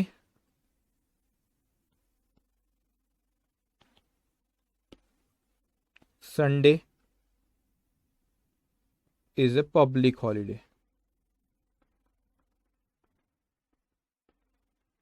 अब मैं कहता हूं कि मैच्योरिटी डेट जब वो आई, तो मैच्योरिटी डेट पे हमको पता चला कि मैच्योरिटी डेट कौन सी डेट आ गई, पब्लिक हॉलीडे आ गई। पब्लिक हॉलीडे का मतलब होता है जो हम लोगों को पहले से पता होता है, गवर्नमेंट वो ऑफिशियल गैजेट में ऑलरेडी उसको हॉलीडे डिक्लेयर कर चुकी है। तो इस केस में हम लोग वो मैच्योरिटी डेट जो आ गई आपकी पब्लिक हॉलीडे आ गई, तो पब्लिक हॉलीडे आ गई, जैसे कि एग्जाम्पल अगर मैं कहूं दिवाली, ईद, ओके, या इंडिपेंडेंस डे,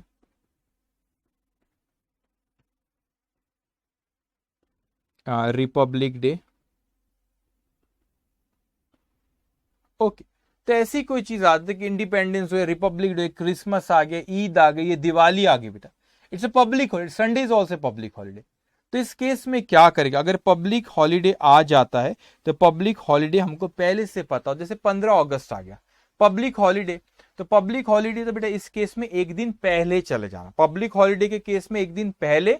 और इमरजेंसी हॉलीडे, इमरजेंसी हॉलीडे क्या होता है, इमरजेंसी हॉलीडे वो होता है कि भाई पहले से तो डिक्लेयर नहीं करी गई थी, लेकिन डिक्लेयर हमको हॉलीडे करना पड़ा। जैसे कि अगर कोई शहर में ऐसा हो ना कि राइट्स हो गए, फ्लड आ गया, ठीक है, तो यहां पे मैं लिखता हूं इन case of other emergency holiday,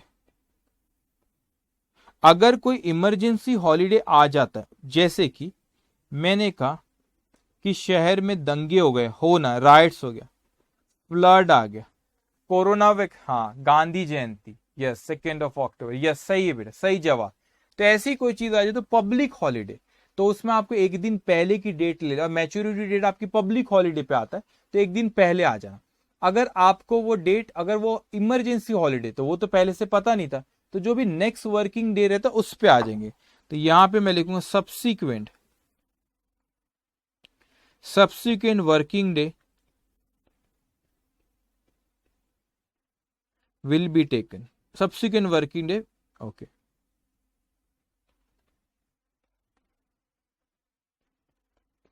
तो आप बस सिंपल सा रूल है, अगर आपके मैच्योरिटी डेट पे, मैंने कहा कि मैच्योरिटी डेट पे, ये मैच्योरिटी डेट है बेटा, इस मैच्योरिटी डेट पे अगर हो सकता है कि पब्लिक हॉलीडे आ जाए, यह हो सकता है कि इमरजेंसी हॉलीडे आ जाए। तो पब्लिक हॉलीडे अगर आता है, पब्लिक हॉलीडे आता है तो अपने को पहले चले जाना है, और अगर इमरजेंसी हॉलीडे आता है तो अपने को आगे और सब्सिक्वेंट डेट पे चला है। इतना समझा आपको? तो अगर आपको प्रीसीडिंग, ये प्रीसीडिंग मतलब पहले, ये प्रीसीडिंग और ये सब्सिक्वेंट, इसको ध्यान में रखना आपने बेटा। ओके, तो इस चीज को आप ख्याल रखेंगे। इतना आप लोगों को समझ में आए, जल्दी जल्दी जवाब देंगे, आपको इतना समझ में आए। हाँ, सब लॉकडाउन हो गया था कोविड के वक्त, कितनी परेशानी की थी। 2020 की बात है जब वो कोरोना आया था। जब तक नेक्स्ट वर्किंग डे नहीं होता तो वो आपका, हाँ वेरी गुड, ये आपको इमरजेंसी हॉलीडे था, ठीक है, पब्लिक हॉलीडे नहीं था वो। वेरी गुड, ठीक है। चलिए भाई, तो यहां पे इस तरीके से डेज काउंट होते। तो मैंने आपको अभी कुछ भी 1.5 आवर से हमारा डिस्कशन चल रहा है, हमने कुछ भी बात नहीं करे अभी तक की कि किस तरीके की बिल्स ऑफ एक्सचेंज में जो 4 सिचुएशन होती थी, कैसी एंट्री पास करते, कैसे अकाउंटिंग करे। हम लोग अकाउंटिंग के बारे में कुछ चर्चा कर ही नहीं रहे, हमारा डिस्कशन सिर्फ किस पे, बेसिक कंसेप्ट हम बिल्स ऑफ एक्सचेंज की आज बात करें। डेज के बारे में मैंने आपसे काउंट किया, डेज कैसे काउंट करते, मैं उसके बारे में आपसे बात किया। और अब उस पर कुछ हम एक क्वेश्चन करेंगे। अगर आप, आपके बुक है आपके पास, उस बुक में जाओगे, क्वेश्चन नंबर 1 देखो, जो पेज नंबर 43 में आपके पास दिया है, कि पेज नंबर 43 में जाएंगे, क्वेश्चन नंबर 1, उसमें मैच्योरिटी डेट निकाला, वो क्वेश्चन हम लोग अभी सॉल्व करेंगे।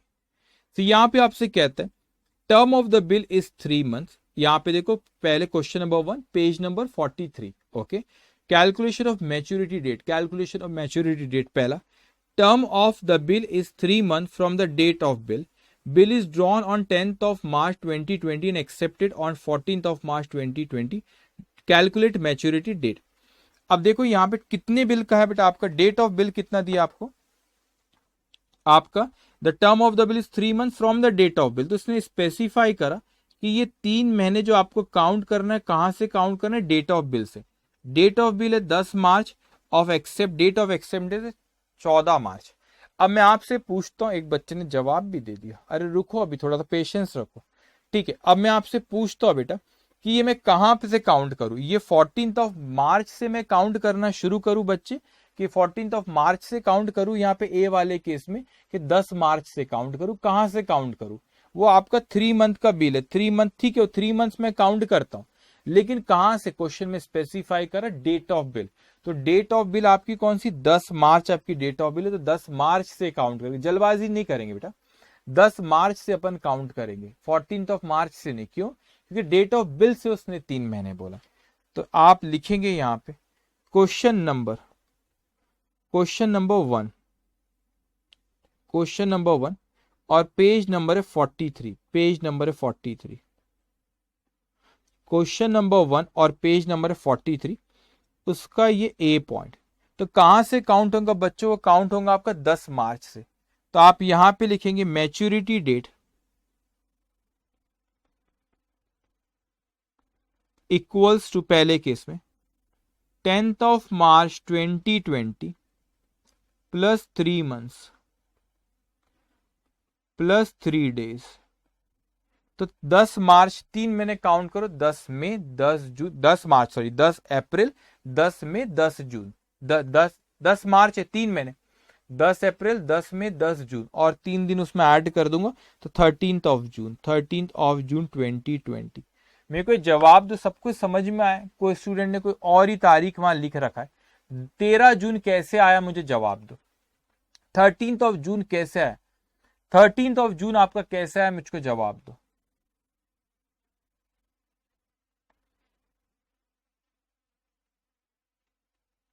जल्दी जल्दी जवाब दो, ये 13 जून कैसे आया बेटा,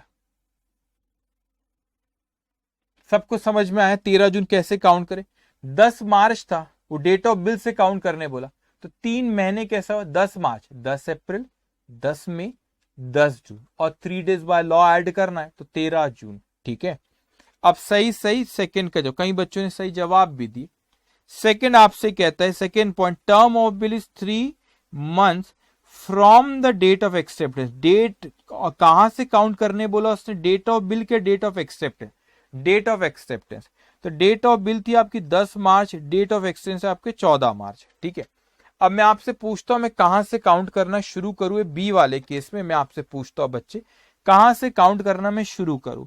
डेट ऑफ एक्सेप्टेंस बोला तो मैं 10 मार्च से शुरू करूं, वो 3 महीने काउंट करना, कि मैं 14 मार्च से शुरू करूं 3 महीने काउंट करना। जवाब दो मुझे, जल्दी जवाब दो कि 10 मार्च से मैं काउंट करना शुरू करूं कि 14 मार्च से। डेट ऑफ एक्सेप्टेंस से बोला उसने। तो इस केस में, बी वाले केस में, हम जो 3 मंथ्स काउंट करना शुरू करेंगे। डेट ऑफ बिल है आपका 10 मार्च, डेट ऑफ एक्सेप्टेंस आपका 14 मार्च। क्वेश्चन में कुछ पूछा कि बिल है आपका 3 महीने का from the date of acceptance, तो कौन से डे से काउंट करेंगे, 10 मार्च के 14 मार्च। स्टूडेंट कहते हैं 14th of March. Correct, 14th of मार्च। क्यों 14th ऑफ मार्च से काउंट करेंगे, क्योंकि आपको क्वेश्चन में बोला है कि डेट, बी वाले पॉइंट में उसने बोला है कि date of acceptance, date of acceptance से आप क्या करोगे बच्चों, उसको काउंट करेंगे। सबको समझ में, अंकित, Saurabh, Shashin, Garvit, okay, Shashin, okay, Rajesh, yes yes sir, yes sir, सबको समझ में आया। मुझे बताओ बी वाले पॉइंट में मैं क्यों 14 मार्च से काउंट कर रहा हूं, क्योंकि 3 महीने उसने कहां से बोला बच्चों, 3 महीने उसने डेट ऑफ एक्सेप्टेंस से बोला, डेट ऑफ एक्सेप्टेंस उसने अपने को बोला है। ठीक है, अब यहां पे देखेंगे आप, ठीक है, डेट ऑफ एक्सेप्टेंस। अब यहां पे आप लिखेंगे सेकेंड मैच्योरिटी डेट, सेकेंड वाले केस में, yes, okay, maturity date, maturity date. यहां पे जब मैं काउंट करता हूं तो मैं शुरू करता हूं 14th of March 2020 plus 3 months मैं काउंट करूंगा, और 3 डेज मैं ग्रेस के ऐड करता हूं बाय लॉ। तो 14th ऑफ मार्च है बेटा, तो 3 मैंने यहां पे काउंट करो, 14th ऑफ मार्च से शुरू करा, तो 14th of may, sorry 14th of March है, 14th of April, 14th of May, 14th of June, और 3 डेज करूंगा तो 15, 16 और 17। तो ये आ जाएंगी आपकी 17th ऑफ जून 2020। ये 17 जून कैसे आया, 14 मार्च से हमने शुरू करना है, तो 14th ऑफ मार्च, तो 14th of April, 14th of May, 14th of June, और 3 डेज कितना होगा आपका 17th of June. Okay, C point आपका यहां पे कहता है, टर्म ऑफ, सी पॉइंट आपसे यहां पे कहता है कि term of the bill is 90 days from the,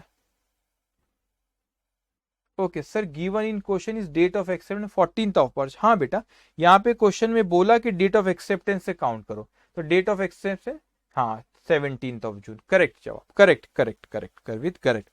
अब सी वाला पॉइंट वो कहता है कि term of the bill is 90 days. अब यहाँ पे डेज में बात कर रहा है, 90 days from the date of bill. अब उसने कहां से बोला 90 दिन काउंट करें, डेट ऑफ बिल, और डेट ऑफ बिल क्या आपकी 10 मार्च है, डेट ऑफ एक्सेप्टेंस आपका 14 मार्च है। तो यहाँ पे डेट ऑफ बिल से बोला, लेकिन यहाँ मंथ में नहीं बोला, 90 दिन बोला। तो 90 दिन आप कैसे काउंट करेंगे, थर्ड केस में मैं आता हूं, मैच्योरिटी डेट, मैच्योरिटी डेट यहां पे 10th ऑफ मार्च 2020, इसमें अपने को मंथ में नहीं डेज में बोला, तो 90 डेज ऐड करना रहेगा, और 3 डेज ऑफ ग्रेस के ऐड करेंगे। 3 डेज किसके ऐड करेंगे, ग्रेस के अपन यहां ऐड करेंगे। अब ध्यान से आप मेरी बात सुनेंगे, अब ध्यान से मेरी बात सुनेंगे बेटा।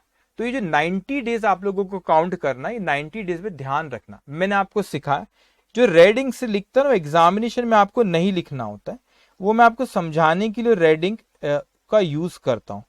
ठीक है, अब मेरी बात सुना, 90 डेज बोला उसने, तो ये मार्च की बात चल रही, मार्च में हमारे 90 में से कितने दिन मार्च मंथ में कवर होते, मैंने आपको काउंट करना सिखाया था। जो पहला मंथ रहता है उसके नंबर ऑफ डेज देखना, मार्च में कितने दिन आते, 31 दिन आते, 31 डेज। वो 31 में से 10 मार्च का बिल है, 10 मार्च से काउंट करो, 31 में से 10 हटा दो, तो 31 माइनस 10 करो, तो ये आपके मार्च मंथ में 21 डेज कवर होते। कितने कवर होते, 21 डेज। मार्च के बाद आता है बेटा आपका अप्रैल मंथ, मार्च के बाद क्या आता है आपका अप्रैल मंथ। अप्रैल मंथ में कितने डेज कवर हो गए? 30 डेज। अप्रैल में 30 दिन होते, 30 डेज वहां कवर हो गए। उसके बाद आपका यहाँ पे अप्रैल के बाद आता है आपका मई मंथ में कितने कवर होंगे? 31 डेज। मई मंथ में कितने कवर होंगे? आपके 31 डेज यहाँ पे कवर होंगे। अब ध्यान से आप मेरी बात सुनेंगे। मैंने कहा मार्च में 21 दिन कवर हो गए, अप्रैल में 30 डेज होते, मई में 31 डेज होते। मार्च में 21 दिन क्यों बोलेंगे सर? 31 दिन होते नहीं, 21 दिन मैंने क्यों कहा कि 31 डेज होते और 10 मार्च का बिल है, तो 31 माइनस 10 करोगे, so that will come only 21 days. तो मार्च के 21 दिन, अप्रैल के 30 दिन और मई के 31 डेज। अब उसके बाद जून में हम आते, तो थोड़ा सा ध्यान से बच्चों, मई को 90 डेज ही कवर करना है। तो अभी कितने दिन हो गए हमारे? 21 मार्च के, अप्रैल के 30 प्लस 30, मई के 31, 82 डेज हो गए। तो जो मेरा जून मंथ आएगा उसमें कितने दिन लेना पड़ेगा? 8 डे, 8 दिन और, तो 90 दिन हो जाएंगे पूरे। 8 ऑफ जून को 90 दिन पूरे हो जा रहे, तो 8 ऑफ जून और उसमें 3 डेज ऑफ ग्रेस के मैं ऐड करूंगा। तो 8 ऑफ जून में 3 डेज ऑफ ग्रेस मैं ऐड करता हूं, तो होता है 9 जून, एक दिन 10 जून और तीसरा 11 जून। तो मैच्योरिटी डेट जो आपकी यहां पर आएंगी वो आएंगी आपकी 11th ऑफ जून। ये कौन सी आएंगी बेटा? मैच्योरिटी डेट जो आएंगी वो आपकी आएंगी 11th of June 2020। Maturity date कौन सी आएंगी आपकी? 11th of June 2020। करेक्ट जवाब, स्टूडेंट सही जवाब दे रहे। आपको डेज समझ में आया कैसे काउंट करना है? मंथ और डेज में फर्क है, मंथ आसान होता है, डेज में थोड़ा ध्यान रखना पड़ता है। चलिए एक और उसमें पॉइंट हमको यहाँ पे दिया है वह डी पॉइंट। वो कहता है हमसे कि टर्म ऑफ बिल कितने हैं? वो हमको टर्म ऑफ बिल जो आपका वो 90 डेज है, but from the date of acceptance. 90 दिन ही काउंट कर रहे हैं डेट ऑफ एक्सेप्टेंस। तो हमारे केस में डेट ऑफ एक्सेप्टेंस कौन सा है? 14th ऑफ मार्च हमारा डेट ऑफ एक्सेप्टेंस है। तो मैं यहां पे लिखता हूं मैच्योरिटी डेट जब आप यहां पे काउंट करेंगे, मैच्योरिटी डेट जब आप यहां पे काउंट करें, तो उसने हमको कहा डेट ऑफ एक्सेप्टेंस से काउंट करो। तो डेट ऑफ एक्सेप्टेंस कौन सी हमारी? 14th ऑफ मार्च है। So 14th of March 2020 date of acceptance है। 90 डेज हमारे कौन से हो गए? 90 डेज हमको उसमें ऐड करने बोला उसने, पीरियड 90 डेज और 3 days of grace by law हम उसमें ऐड करते। तो मैं जब ये 90 दिन काउंट करता हूँ, 90 दिन काउंट करता हूँ, तो इसमें पहला मेरे पास आता है मार्च का महीना। तो मैं मार्च के महीने में बात करूं तो कितने डेज काउंट होंगे बच्चों? मार्च में कितने दिन होते? 31 डेज होते। और ये आखिरी वाला बिल 14th ऑफ मार्च से शुरू करे, तो 31 माइनस 14 करो, तो यहाँ पे 17 डेज कवर होते। कितने दिन कवर होते? 17 डेज कवर होते। मार्च के बाद आता है आपका अप्रैल मंथ। अप्रैल मंथ में पूरे आपके 30 डेज आ गए, 30 डेज होते, 90 दिन तक पहुंचना है हमको। और आपके अप्रैल के बाद कौन सा मंथ आता है? अप्रैल के बाद आता है मई मंथ। मई में कितने डेज आते? 31 डेज आते। और उसके बाद आखिरी जो है आपका जून मंथ में। तो पहले आप देख लो पूरे 90 दिन होना है, 90 में से ऑलरेडी हमारे कितने दिन हो चुके? तो मार्च के हमारे 17 दिन, अप्रैल के हमारे 30 दिन, मई के हमारे 31 डेज, तो टोटल 78 डेज हो चुके। 90 डे का बिल है, तो जून में 78 डेज हो गए, तो जून में और 12 दिन आएंगे, तो 12th ऑफ जून। ये 90 दिन हमारे 12 जून को पूरे हमारे 90 दिन हो जाते। अब 12 जून में और 3 डेज ऑफ ग्रेस ऐड करना पड़ेगा हमको। तो 3 डेज ऑफ ग्रेस जब ऐड करूंगा 12 जून में, तो होता है 13 जून, 14 जून और 15 जून। तो 15th of June 2020 will be the maturity date. आप सब मुझे बताओ कि जो मैंने ABCD पॉइंट जो हमने यहाँ पे डिस्कस करो, हर स्टूडेंट को 15th of June, yes correct, 15th of June is correct answer. Very good. आप सबको समझ में आई चीज, ये जो डिस्कशन हमने जो किया अभी यहाँ पे? ओके। तो अभी तक अगर आज मैं डिस्कशन देखो, तो जो आज हम लोगों ने यहाँ पे डिस्कशन की, क्या चीज डिस्कस करे कि बिल्स ऑफ एक्सचेंज जो होता है, एक बंदा दूसरे बंदे पे ड्रॉ करता है, एक्सेप्ट करता है, बिल्स ऑफ एक्सचेंज हमको देता है। ये राइटिंग में होना चाहिए, उसमें अनकंडीशनल ऑर्डर होना, ड्रॉअर ने साइन करना चाहिए। एक सर्टेन पर्सन को डायरेक्ट करता है कि आपको एक सर्टेन सम ऑफ मनी पे करना है, मुझे या मैं जिसे भी ऑर्डर दूं। Drawer and payee may be the same person. उसी तरह प्रोमिसरी नोट में क्या फर्क होता है कि प्रोमिसरी नोट में वो जो मेकर होता है वो प्रॉमिस करता है कि सर्टेन सम ऑफ मनी वो देंगे, उसमें भी अनकंडीशनल प्रॉमिस होना, सर्टेन सम ऑफ मनी देगा और वो टू द ऑर्डर और टू द ऑर्डर जो पर्सन को बोल रहा है प्रॉमिस कर उसको देगा, या जिसको भी वो ऑर्डर करे उसको वो पे करेगा वो। मगर यहाँ पे मेकर और पे can not be a same person. फिर हमने देखे जब ये बिल, मगर अकाउंटिंग पॉइंट ऑफ व्यू से वो बिल्स ऑफ एक्सचेंज और ये प्रोमिसरी नोट उसमें कोई भी फर्क पड़ता नहीं है। अब हम लोगों ने यहाँ पे बात करें कि जब वो बिल्स ऑफ एक्सचेंज मिल जाता है ड्रॉअर को, तो उसके पास चार ऑप्शन थे कि रिटेन करके रखे, इसको डिस्काउंट कराए, उसको एंडोर्स करे, या बिल्स फॉर कलेक्शन के भेजे। मैच्योरिटी डेट जब आती है, मैच्योरिटी डेट पे बिल ऑनर हो सकता है या डिसऑनर हो सकता है, लेकिन उस मैच्योरिटी डेट पे कभी हो सकता है कि ड्रॉअर खुद आए या बैंक आए या एंडोर्सी आए, लेकिन उसकी जो अकाउंटिंग एंट्री किस तरीके से मैच्योरिटी डेट पे होती है उसके बारे में हमने अभी डिस्कस नहीं करें, नेक्स्ट सेशन में आएगा। स्टेप बाय स्टेप हम आगे बढ़ेंगे। टाइप्स ऑफ बिल देखिए, एक होता है डिमांड बिल, एक होता है टाइम बिल। डिमांड बिल होता है जब डिमांड करे, जब आपको देना होता है। टाइम बिल में समय लिखा रहता है, मंथ में रहता है या डेज में रहता है। वो जब मंथ और डेज आप काउंट करते हैं तो हो सकता है मंथ और डेज जब आप काउंट कर रहे हैं वो आप डेट ऑफ बिल से भी हो सकता है, डेट ऑफ एक्सेप्टेंस जो भी क्वेश्चन में दिया। अगर कुछ नहीं गया तो डेट ऑफ बिल से हम उसको काउंट करते हैं। उसके बाद मैंने आपको सिखाया कि मंथ में किस तरीके से काउंट करा जाता है और डेज में किस तरीके से काउंट करा जा सकता है, करा जाता है। और आपको बताया कि अगर मैच्योरिटी डेट पे कोई हॉलीडे आता है तो किस तरह, अगर पब्लिक हॉलीडे तो एक दिन पहले आ जाते वर्किंग डे, और अगर वो emergency holiday subsequent working day में हम उसको आगे चले जाते। ओके, उस पर हमने फिर उसके बाद हमने क्वेश्चन नंबर 1 करे कि मैच्योरिटी डेट कैसे कैलकुलेट करते।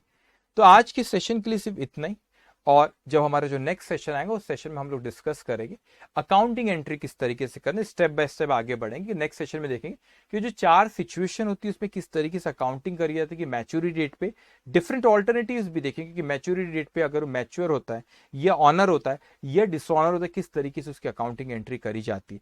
तो आज के लिए इतना, आज का आपका सिर्फ ये होमवर्क है कि जो आपको क्लास में मैंने अभी ये क्वेश्चंस कराया हूं, ये एक क्वेश्चन, ये जितना भी आज पढ़ा सिर्फ आपको उससे गो थ्रू करना और आपको कुछ भी नहीं करना है। अब नेक्स्ट सेशन में फिर अकाउंटिंग एंट्रीज ये सब सिखाऊंगा और फिर मैं आपको होमवर्क दूंगा। तो आज के सेशन हम लोग यहाँ पे खत्म करते हैं। Take care, bye bye.